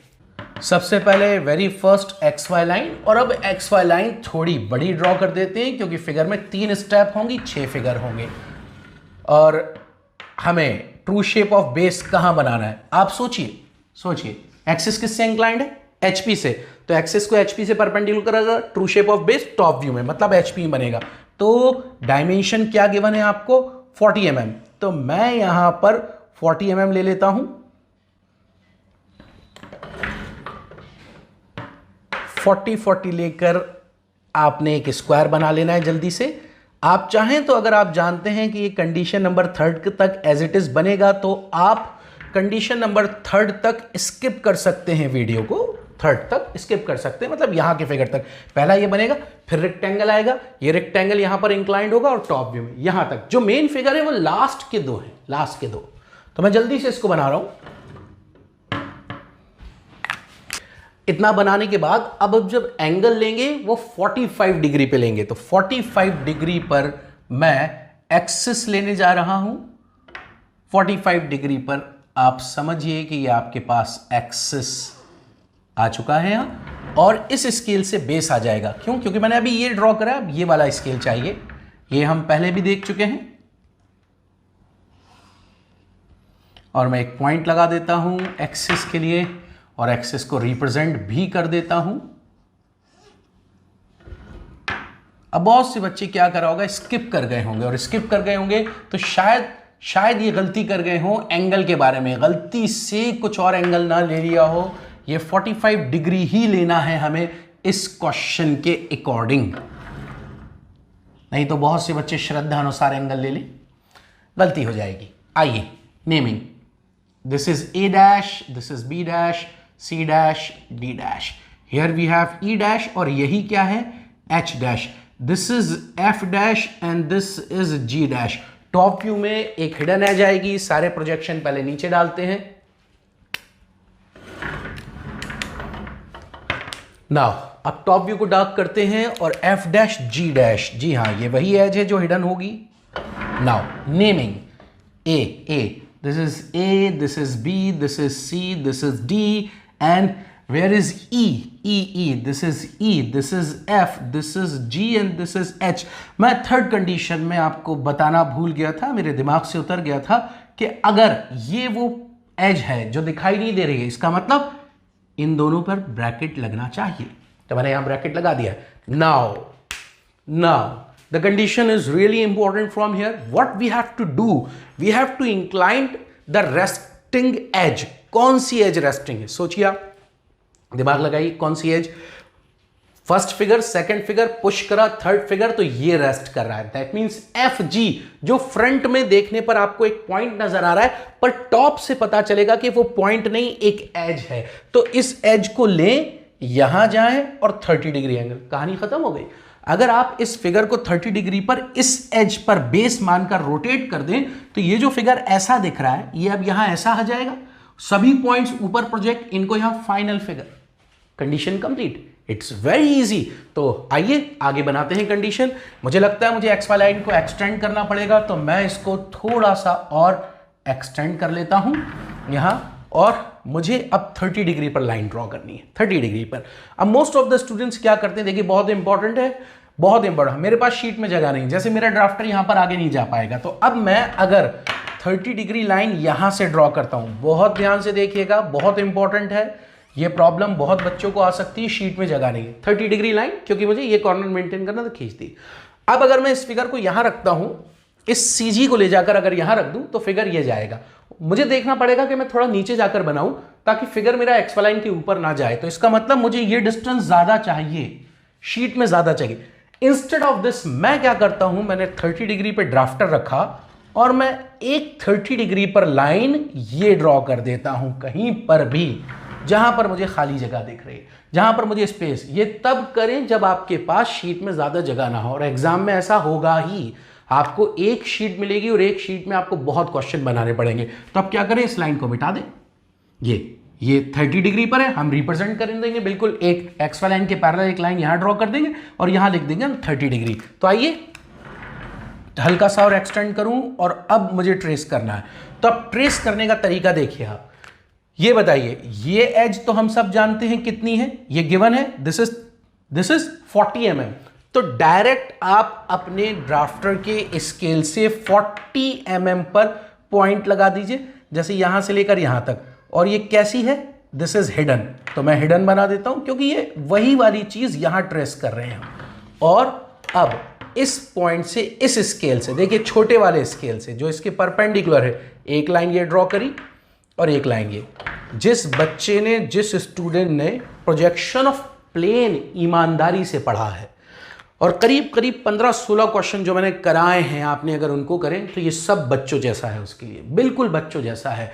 प्रॉब्लम यही होती है कि बच्चा पीछे की टॉपिक्स नहीं पढ़ता, फिर आगे जाता है तो उसको प्रॉब्लम होती है। और यही दिक्कत और भी सब्जेक्ट में, जैसे टेक्निकल सब्जेक्ट, सोम, डोम, मोम, इन सब्जेक्ट्स में हायर सेमेस्टर में जाकर बच्चों को दिक्कत होती है। इनके बेस छुपे थे हमारे फर्स्ट ईयर में, इनके बेस छुपे थे हमारे 11th और 12th में। तो फिर भी खैर कोई दिक्कत नहीं, कोई परेशानी नहीं। आप जब इंसान जागे तब सवेरा होता है। अगर आप अभी मेहनत करें, अभी से पढ़ें, तो आप सारे सब्जेक्ट में बहुत अच्छा स्कोर कर सकते हैं। लेकिन आपको टाइम देना पड़ेगा। बस आज बच्चों के पास टाइम ही नहीं होता। जैसे मैं बात करूं तो वो जल्दी से हम आंसर देख लें, जल्दी से हम आगे स्किप कर लें और जल्दी से फाइनल सॉल्यूशन हमारे पास आ जाए। चलिए क्वेश्चन कंप्लीट करते हैं। अब हम क्या करें बेटा, हमारे पास जो पॉइंट आ गए हैं, this is G, yes it is bracket में, and this is F, yes obviously it is bracket में। ये जब यूं गया तो ये जो लाइन है वो ये आ चुकी है और ये लाइन ये आ चुकी है, मुझे समझाने की जरूरत नहीं है। अब मुझे डी सी और एच चाहिए, जी वाली लाइन पर आएगा। मुझे ए बी और ई चाहिए। हम क्या करें, अब कंपास लेकर, ये रहा कंपास, और कंपास से जी से लेकर सी मेजर करा मैंने सबसे पहले, जी से सी, और जी पे रखकर एक आर्क ये लगाता हूं, सी मिल गया। फिर मैं सी से एच नाप लेता हूं, सी से एच इसलिए क्योंकि मेरा कंपास लॉन्ग डिस्टेंस आराम से मेजर कर सकता है, तो मैं सी से एच मार्किंग कर देता हूं। That means it is C and here we have what, H. ये मैंने मार्किंग कर दी एच। अब मुझे डी चाहिए सिर्फ, तो एच से डी ने मेजर कर लेता हूं, एच से। आपका कंपास छोटा होगा, आप जी से ही सारे पॉइंट, जी से डी, जी से सी और जी से एच। मुझे दिक्कत होती है छोटे मेजरमेंट लेने में, तो इसलिए मैं लॉन्ग डिस्टेंस प्रेफर करता हूं। एच डी मेजर कर लिया, H D, this is H, और यहां रखा, ये कट कर दिया। नाउ अब मेक श्योर आपका ड्राफ्टर इस एंगल पे टाइट था। देखिए मेरा ड्राफ्टर बिल्कुल नहीं हिला, मैंने इस एंगल पर इसको टाइट रखा था। अब मैं क्या करूंगा, सभी पॉइंट से परपेंडिकुलर, मतलब 90 डिग्री 90 डिग्री 90 डिग्री। तो मैं सबसे पहले एच से 90 डिग्री डाल देता हूं, दिस इज एच। तो क्या आ गया आपके पास, ई आ गया। फिर उसके बाद ये जो पॉइंट था दैट वाज डी, डी से परपेंडिकुलर डाल देता हूं, दिस इज डी। डी के बाद परपेंडिकुलर डाला तो ये पॉइंट क्या है, ए। अब ये पॉइंट क्या है आपका, दिस इज सी। अब मैं C से परपेंडिकुलर डाल देता हूं, तो this is C and here we have B। और इन सभी पॉइंट्स को भी डार्क कर दीजिए। मैंने यहां इनको डार्क और यहां से इनको डार्क कर दिया। अब क्या करें आप, जल्दी से सारे प्रोजेक्शन उधर और इधर से प्रोजेक्शन इधर, और यहां पर आप एक्सिस भी ला सकते हैं। मैं फाइनल फिगर जब बन जाएगा तो एक्सिस भी लाकर यहां पर रिप्रेजेंट कर दूंगा।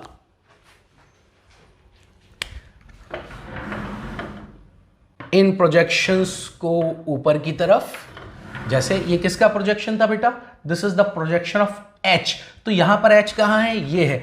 अगर मैं इसको यहां एक्सटेंड करूं तो ये जो पॉइंट मिल जाएगा, दिस इज एच डैश। ठीक इसी तरह सभी पॉइंट को आगे प्रोजेक्ट करना है। जैसे ये ई है, ये सब चीज आप प्रोजेक्शन ऑफ प्लेन से सीख के आ रहे हो, प्लेन में देख सके हो ई। तो अब आपके पास क्या है, ये पॉइंट ई, ई भी इसी लाइन पर है, मतलब एच वाली लाइन को आगे एक्सटेंड कर दूं तो this point is what, this is E dash. Now ये लाइन बिल्कुल अनवांटेड हो गई, जरूरत नहीं थी अभी हमें इसकी। अब इसी तरह सभी पॉइंट्स को आप ऊपर प्रोजेक्ट कर दीजिए, F B A C D and finally we have what, G. और इधर से प्रोजेक्शन आप यहां डाल दीजिए, एक्स वाई लाइन के पैरेलल।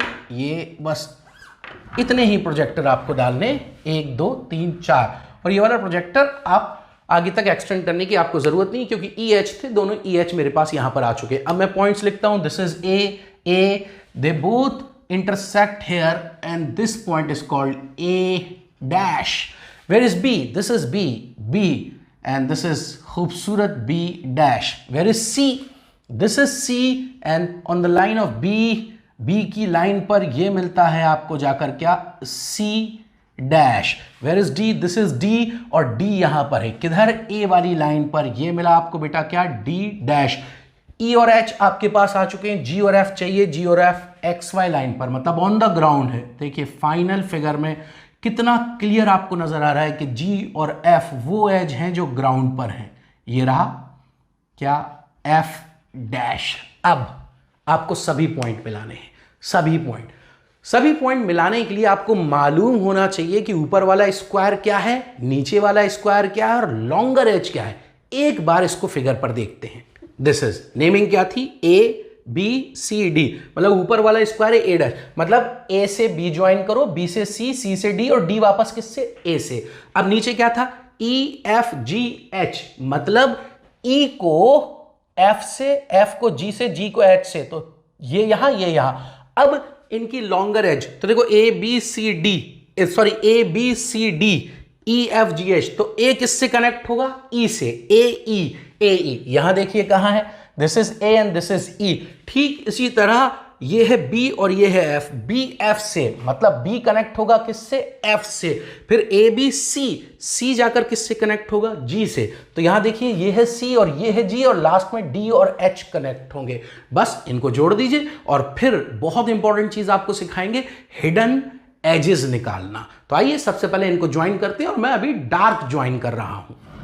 मैं बिल्कुल लाइन से, जैसा मैंने बोला था, कोई जल्दबाजी नहीं है, आराम से करूंगा। ए से बी, बी से सी,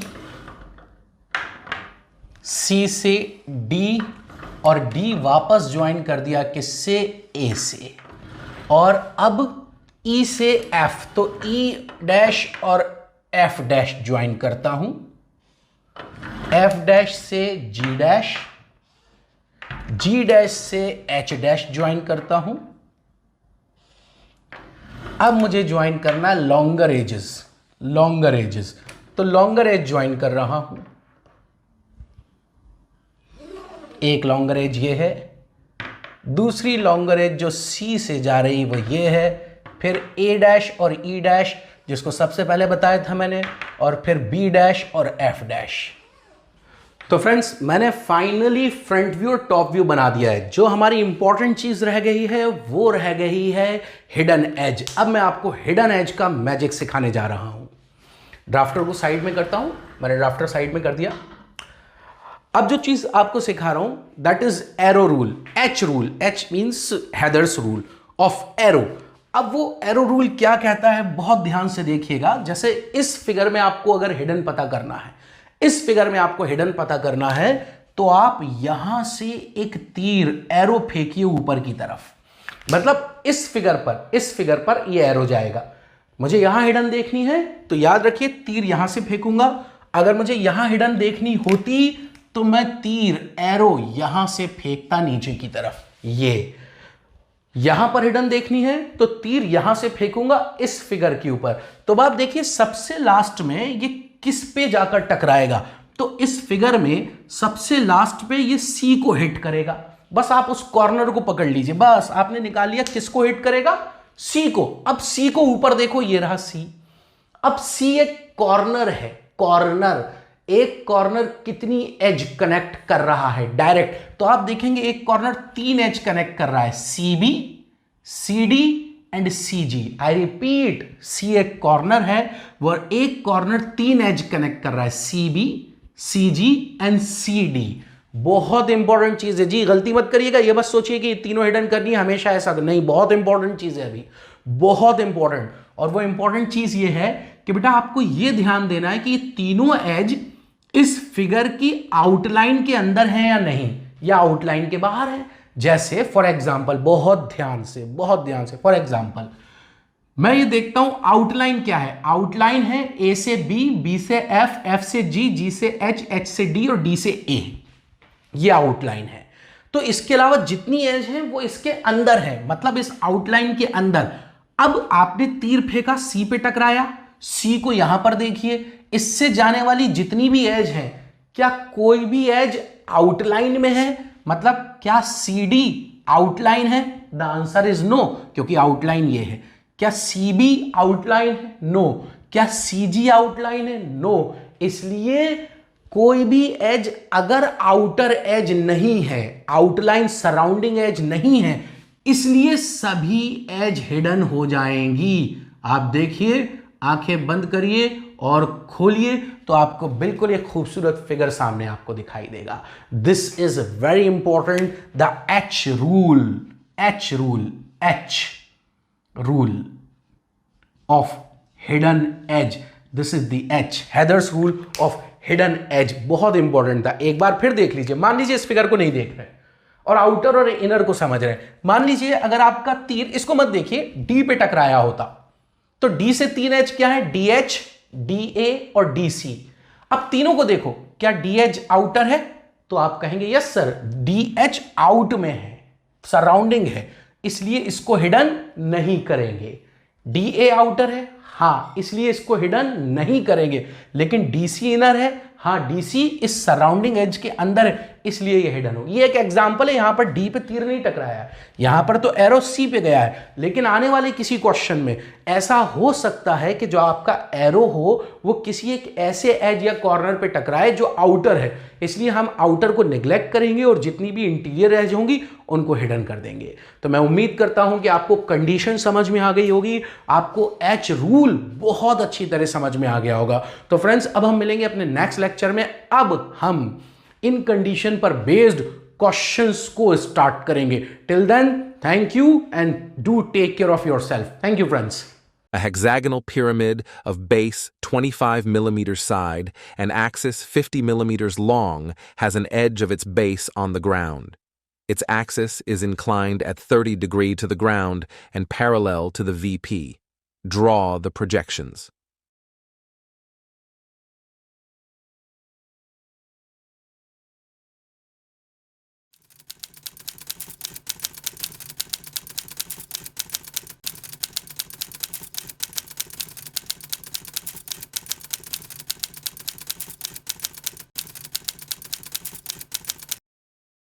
Firstly, draw the reference line with H pencil and name it X and Y.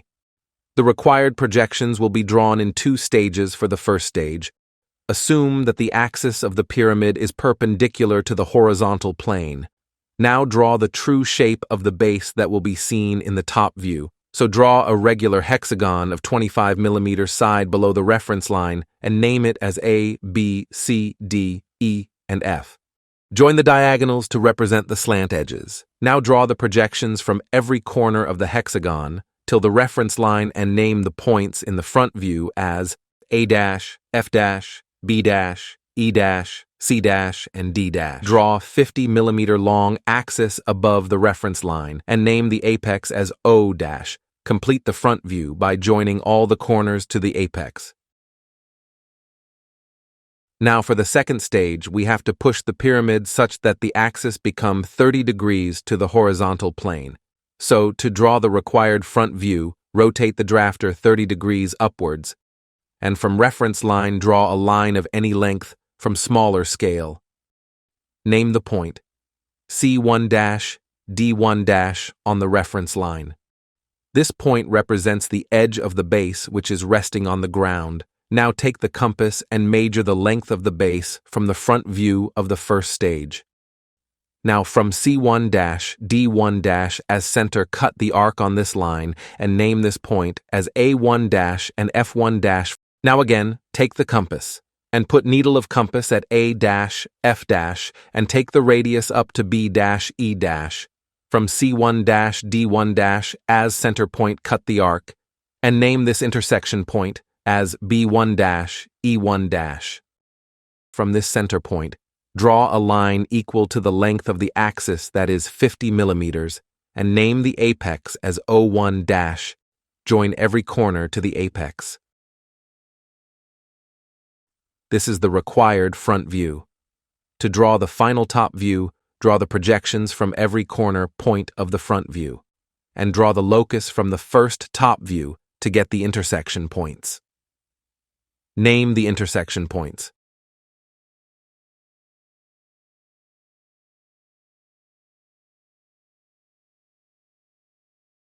To complete the final top view, firstly join the outer edges, that is A1 to B1, B1 to O1, O1 to E1, E1 to F1, and F1 to A1. These 2 slant edges will also be visible from the top, so join them to the apex O1.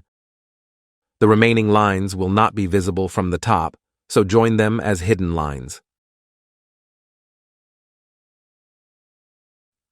This is the required projection of the question. Hope you enjoyed.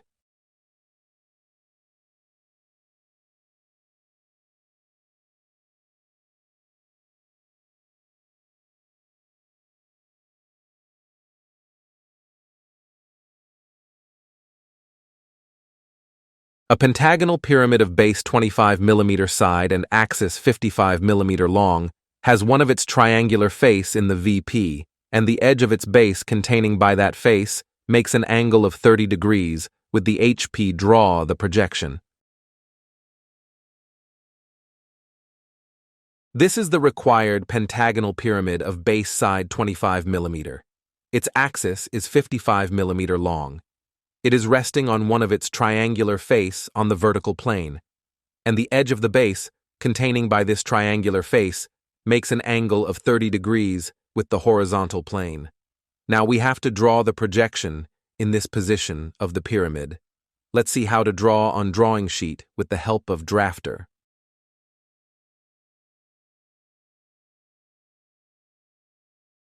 Draw a reference line with H pencil and name it X and Y, as the pentagonal pyramid is resting on one of its triangular face in the vertical plane, so its axis become inclined to vertical plane.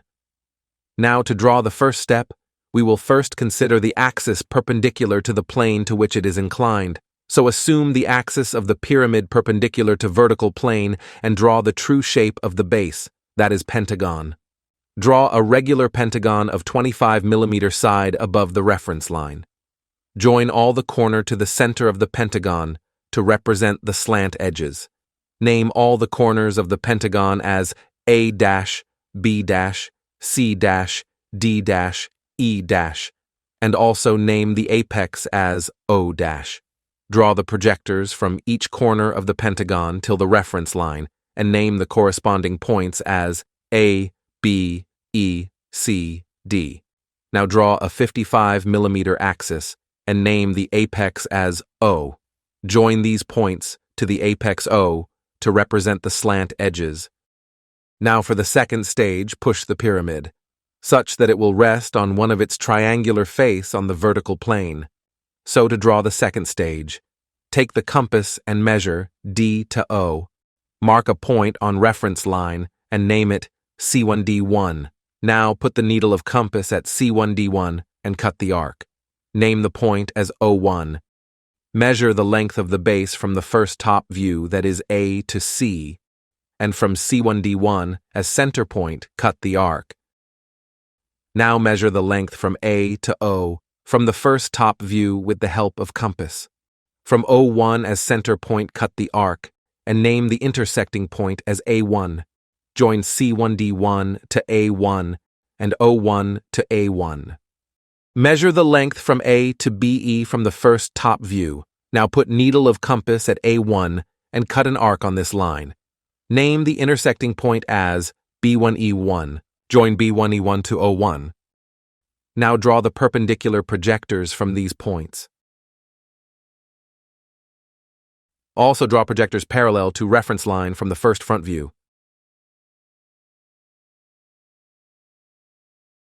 Name the intersecting points as A1-, B1-, C1-, D1-, E1-, and O1-.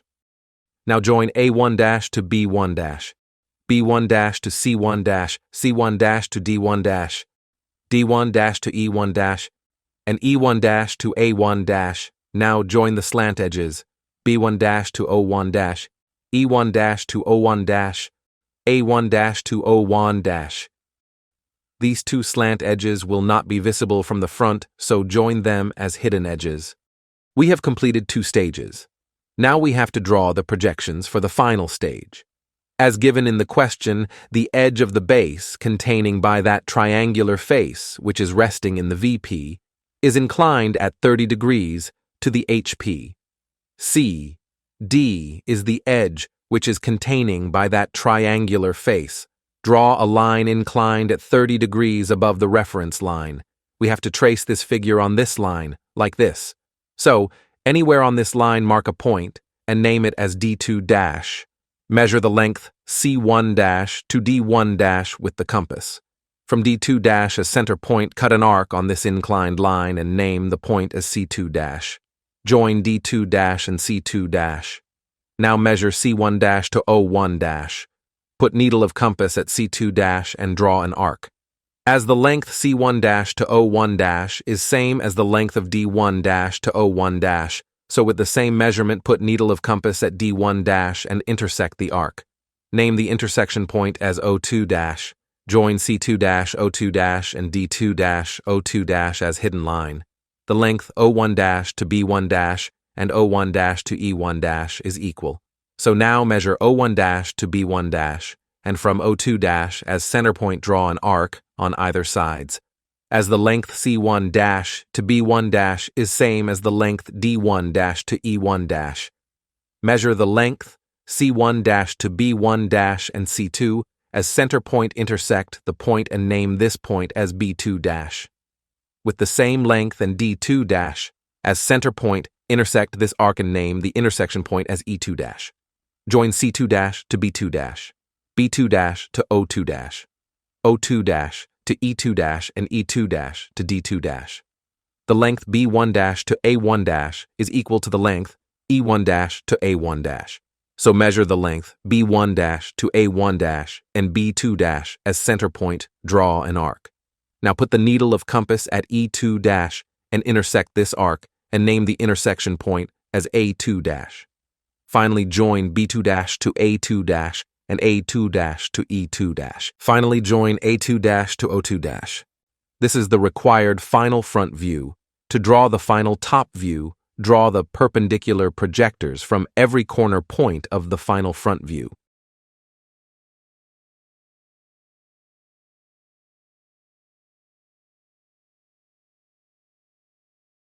To get the intersection points, draw projectors parallel to the reference line from the second top view. Name the intersection points as A2, B2, C2, D2, and E2. Join A2 to B2, B2 to C2, C2 to D2, D2 to E2, and E2 to AA2. Now join the slant edges, that is A2 to O2, B2 to O2, C2 to O2, D2 to O2, and E2 to O2. Now we have to determine the hidden edge. Can you guess the hidden edge?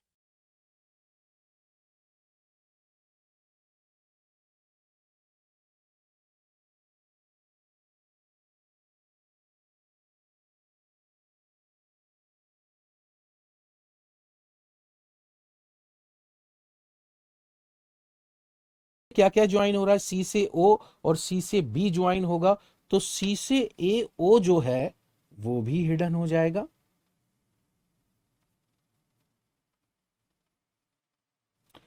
सी से B join हुआ है तो सी से B भी hidden हो जाएगा।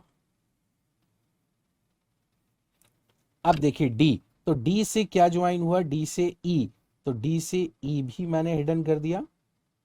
और D से फिर क्या ज्वाइन करूं? डी से ओ ज्वाइन कर दिया। तो डी से ओ जब ज्वाइन करा तो ये भी आपके सामने हिडन हो जाएगा। ना अब बाकी सभी एजेस जो हैं वो डार्क होंगी। मैं इनको ज्वाइन कर देता हूं, ए से F, A to B, B to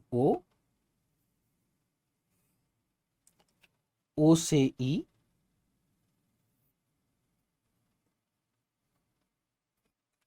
N E से एफ। देखिए इसके अलावा दो स्लांट एजेस और हैं, ए ओ। कितनी स्लांट एजेस होंगी हेक्सागोनल पिरामिड में? टोटल 6, टोटल 6 स्लांट एजेस होंगी हेक्सागोनल पिरामिड के अंदर।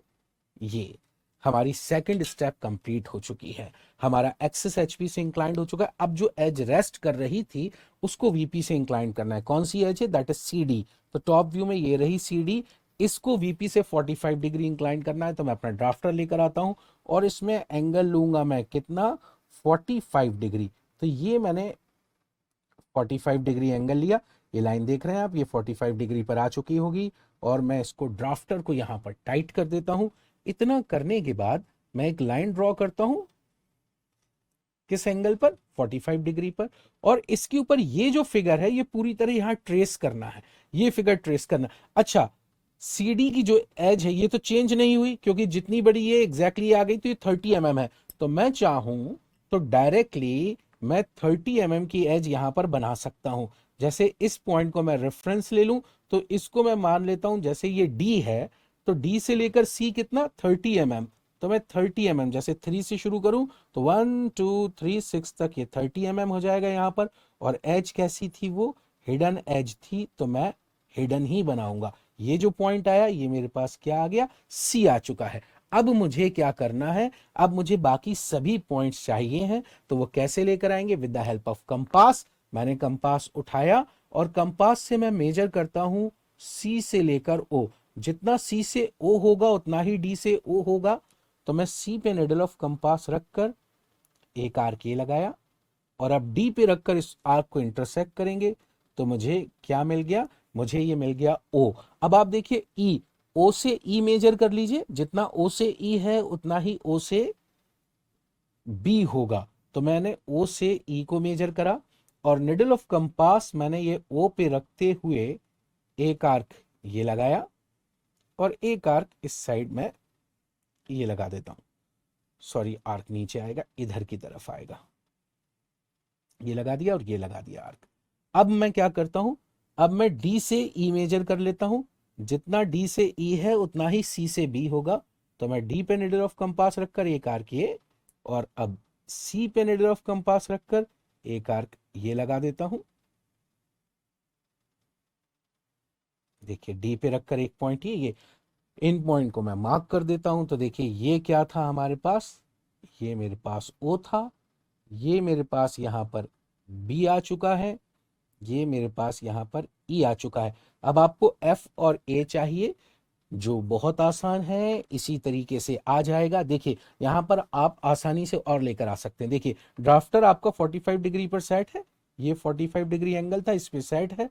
मैं अगर डी से एक लाइन ये ड्रॉ कर दूं और सी से भी एक लाइन ये ड्रॉ कर दूं, तो देखिए मैंने डी से एक परपेंडिकुलर लाइन ड्रॉ कर दी, सी से एक पर, जिसके परपेंडिकुलर पे एफ और ए मिल जाएगा। तो मैं एक ही बार कंपास उठाता हूं और डी से लेकर एफ को मेजर करता हूं और डी पे रखा और ये आर्क यहां पर इंटरसेक्ट कर देता हूं, थोड़ा सा बड़ा करना पड़ेगा, और सी पे रखकर ये देखिए ये, तो ये देखिए मुझे पॉइंट मिल गए। कहां मिल गए, यहां पर मुझे मिल जाएगा क्या, दिस इज ए, और यहां कहीं मुझे मिल जाएगा क्या, दिस इज एफ। इन सभी को ज्वाइन करता हूं, जैसे जो जो एज यहां हिडन थी वही हिडन यहां पर होंगी। इन सभी को ज्वाइन करता हूं और फाइनल टॉप व्यू कंप्लीट करता हूं।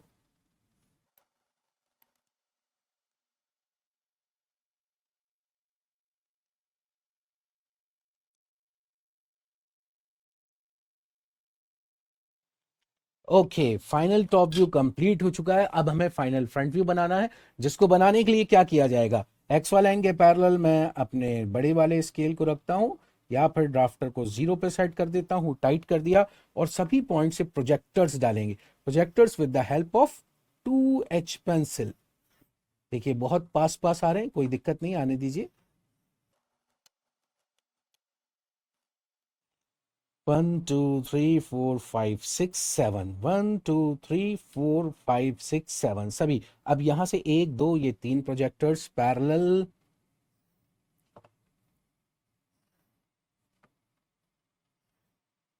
चलिए पॉइंट्स मिलाते हैं। सबसे पहले ओ, तो here we have what, O dash. Final front view बनने जा रहा है, ये रहा ए, और ए ये चला और यहां से ये आ रहा है, तो ये जाकर ये मिल गया आपका क्या, this is what, this is A dash.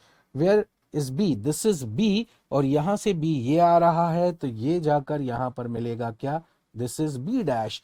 ठीक इसी तरह सी ये है, सी ग्राउंड पर, तो ये रहा C dash. D is also ground पर, तो ये रहा क्या, डी डैश। ई, तो ई है आपका बी वाली लाइन पर, ये वाली लाइन पर ई इधर वाला पॉइंट, तो this is E dash. And F, ये रहा एफ। एक बार देख लूं, एफ आउटर वाला था, हाँ बिल्कुल एफ आउटर वाला था, तो ये रहा आपके पास क्या, एफ डैश। इन सभी पॉइंट्स को मिलाना है। तो देखिए फिर वही, अगर मैं यहां से तीर फेंकूंगा तो मेरा ये तीर यहां से, अगर मैं एरो ड्रॉप करूं तीर, तो सबसे लास्ट में ओ को छोड़ दीजिए, एक्सेप्शन है, ये मेरा तीर ई पे जाएगा, ई ये है, तो ई से ओ ज्वाइन होगा और ई से डी और ई से एफ, तो ई एफ और ई डी तो आउटर एज हैं, तो ई एफ और ई डी आउटर एज होने की वजह से ये तो बिल्कुल डार्क हो जाएंगी, ई एफ और ई डी बिल्कुल डार्क हो जाएंगी। लेकिन ई से जो ओ होगा वो हिडन ज्वाइन होगा। देखिए ये तीर रूल बहुत इंपॉर्टेंट है।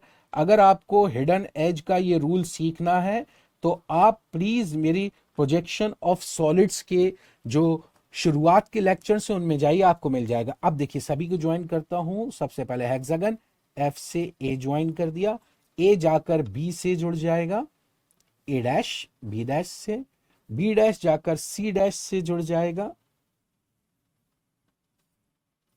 सी डैश को डी डैश से जोड़ देता हूं। अब ये तो हेक्सागन जुड़ गया।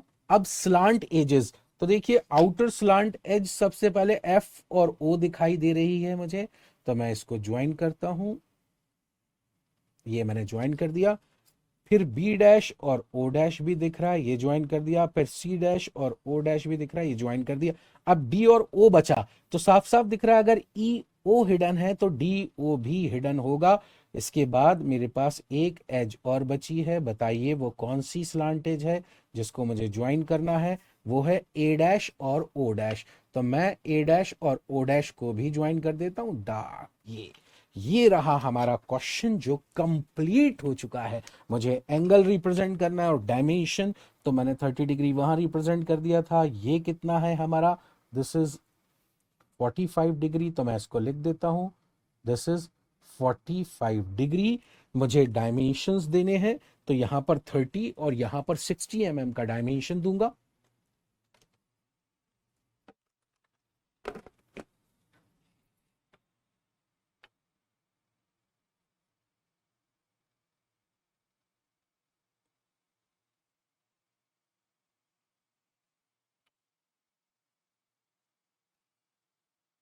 This is 60, this is 30। Arrow heads 3:1 के रेशियो में बनाए जाते हैं।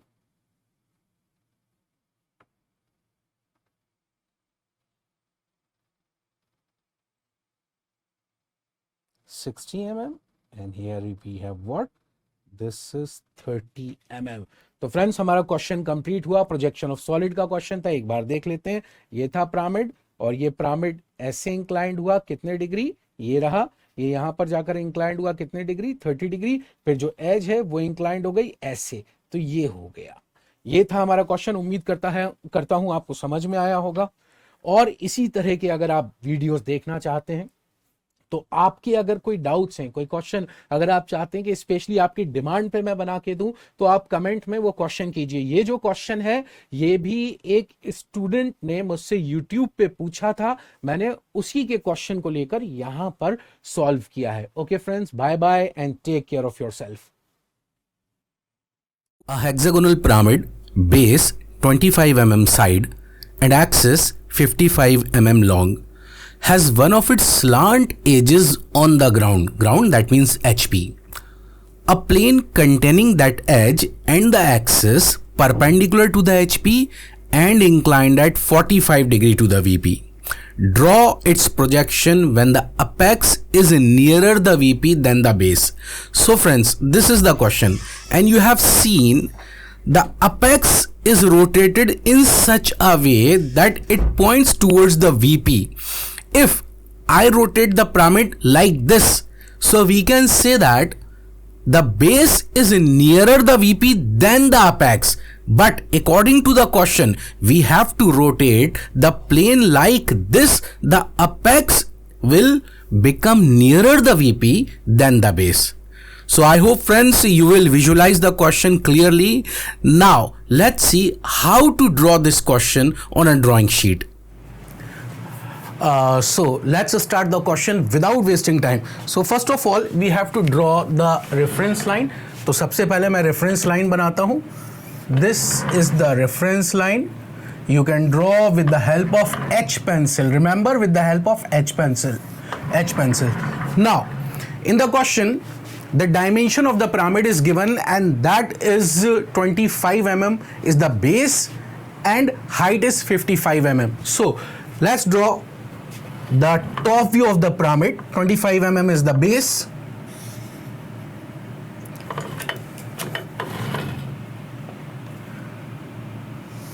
You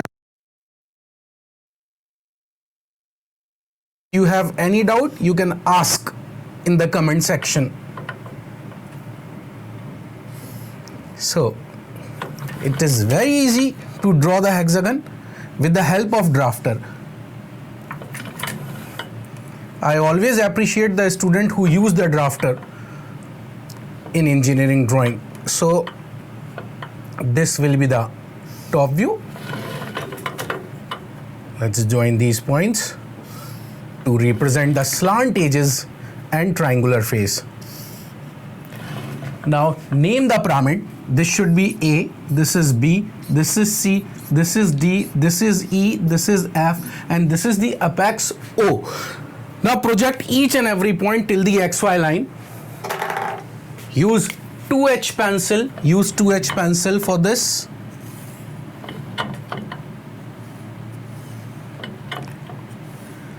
Now the height is given in the question, the height of the axis is given in the question, that is 55 mm. So what we will do, we will take the dimension from here, that is 55 mm.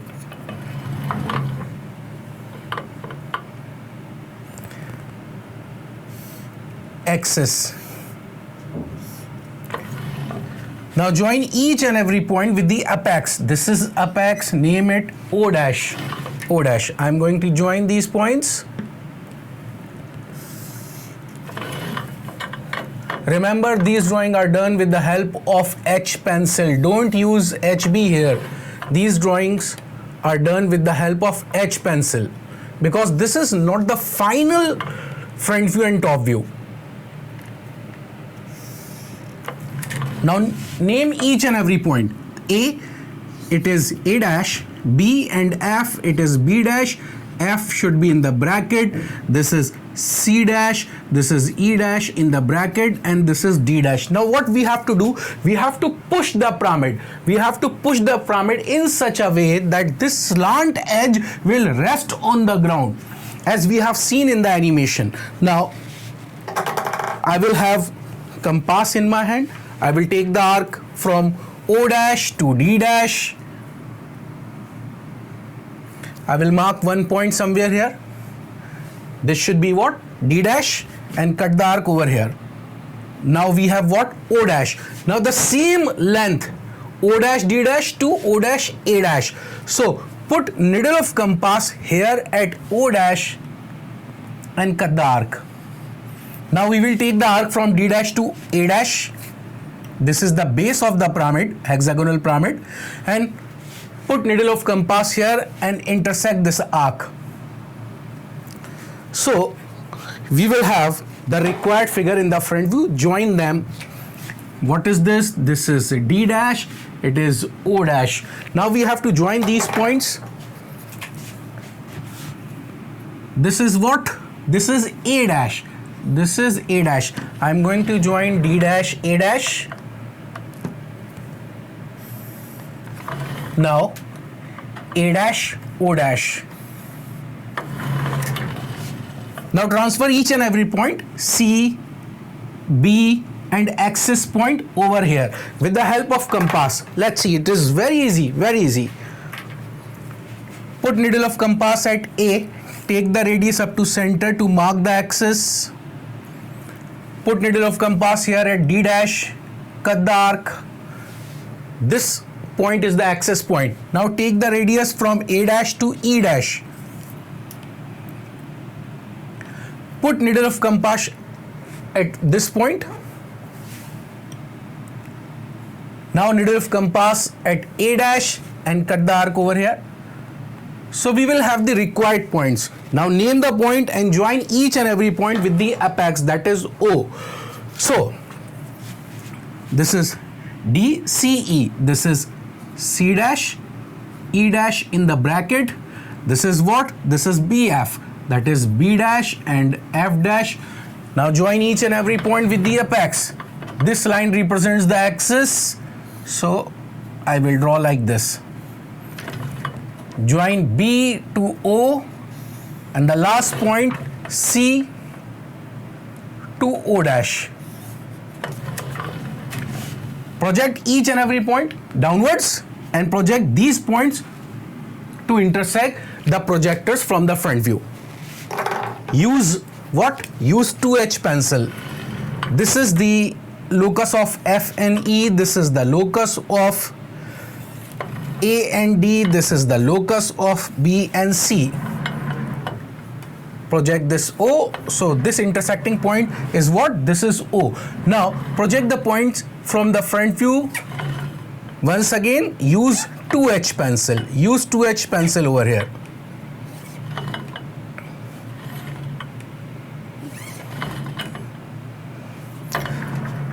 Name each and every point. Name each and every point and join with the apex, that is O. So this is A dash. A is here. It is going in this direction and A dash is coming from the front view. They both point intersect over here. Name it what? A. Likewise, we have B. So here we have what? B. This is C. This is D. Here we have what? E. This is F. And this is O. Join each and every point. I'm going to join these points. Remember, these 4 diagrams with the help of what? With the help of H pencil only. Don't use HB here. Don't use. The final figure with the help of HB. So I'm joining the slant edges. I'm joining the slant edges.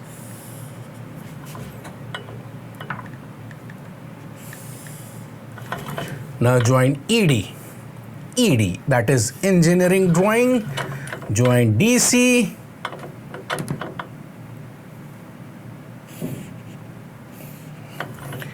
Join F and A. Join A and B.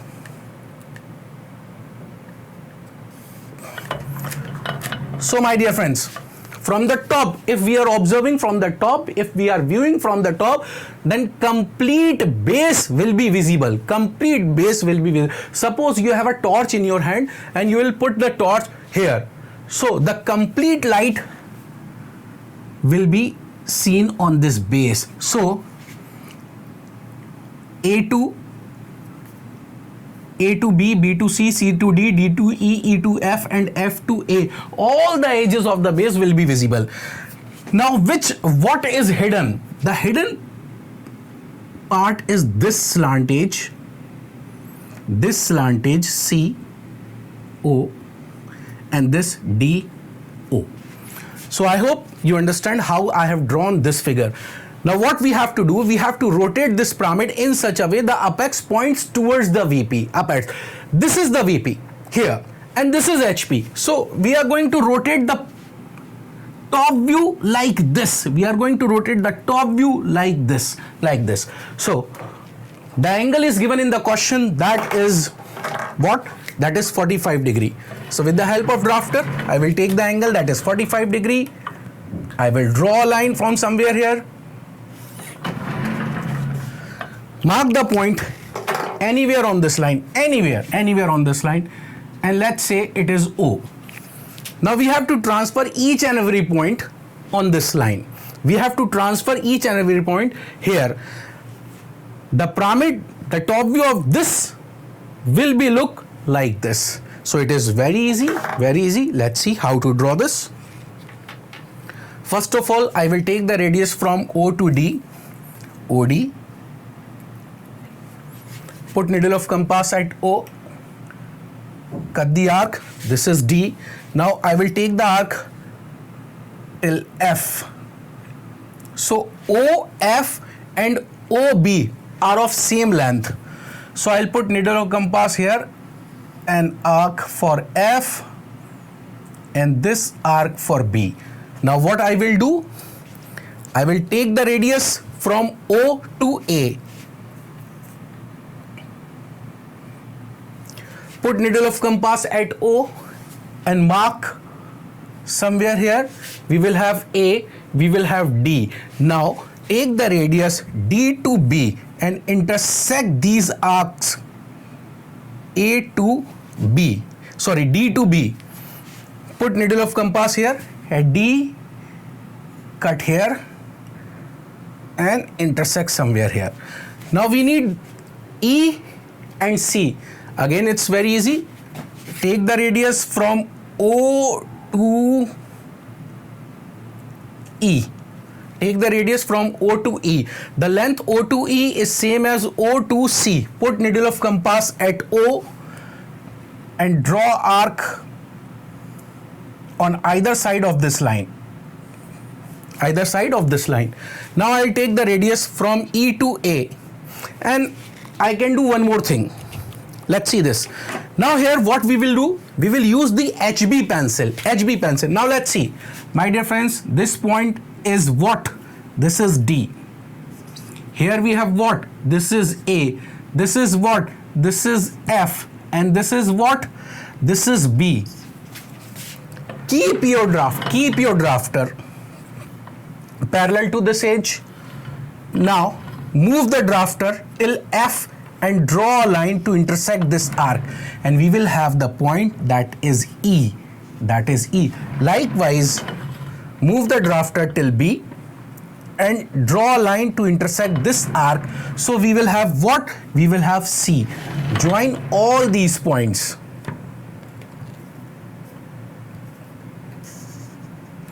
Use HB pencil here. I am using HB.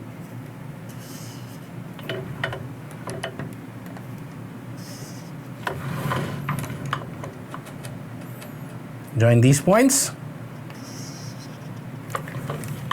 Join all the slant edges AO, BO, CO, DO, EO, FO. This is hidden. AO. This part should be hidden. Join OB. Now join OC. Now make the hidden part.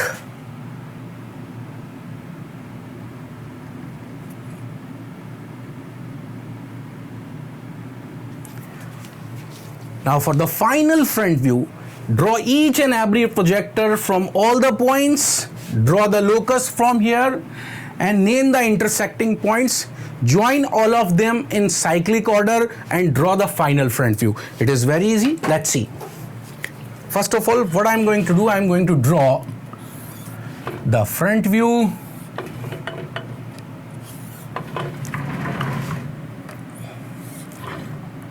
I have projected all the points from the front view.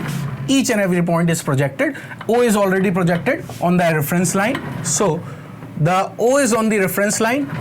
Join each and every point. First of all, project each and every point, then join. So I am projecting each and every point. Use 2H pencil over here.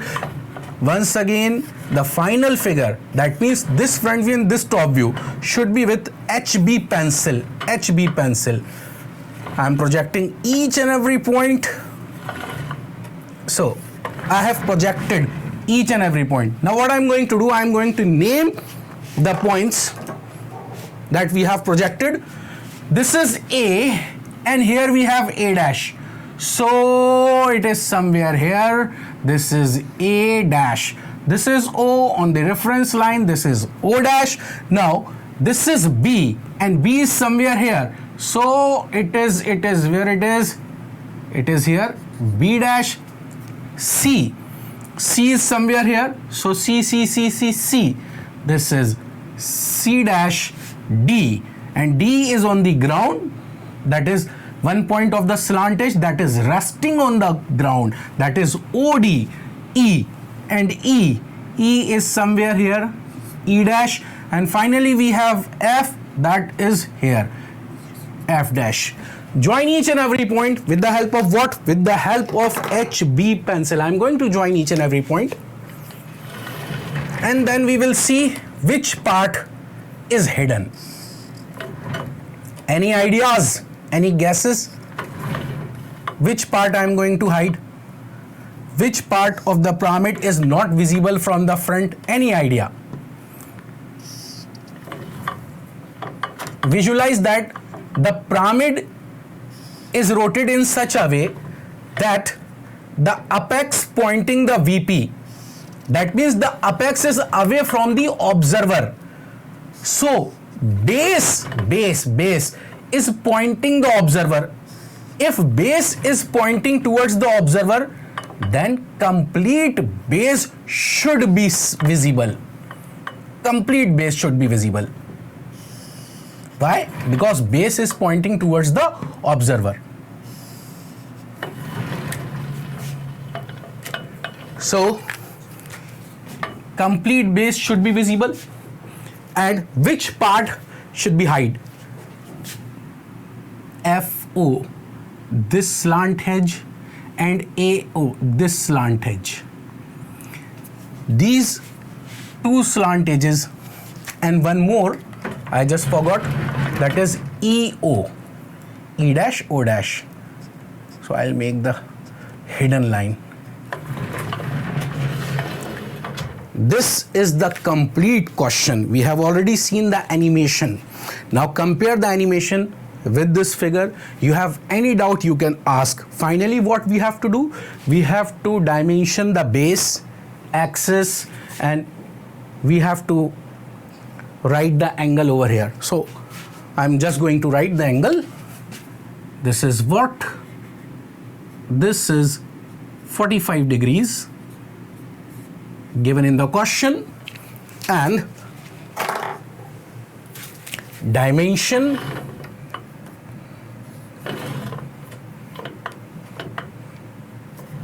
I will write A dash afterwards. Dimension line,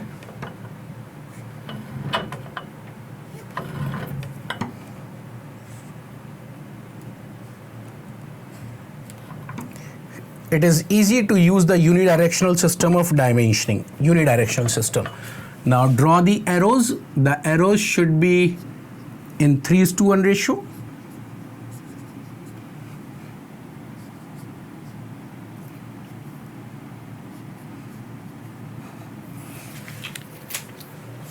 Dimension the point, dimension the axis, that is 55 mm, and that is, this is 25 mm. This is 45 degree, 45 degree. So this is the complete question. How we will draw on the drawing sheet. I hope you have enjoyed the lecture.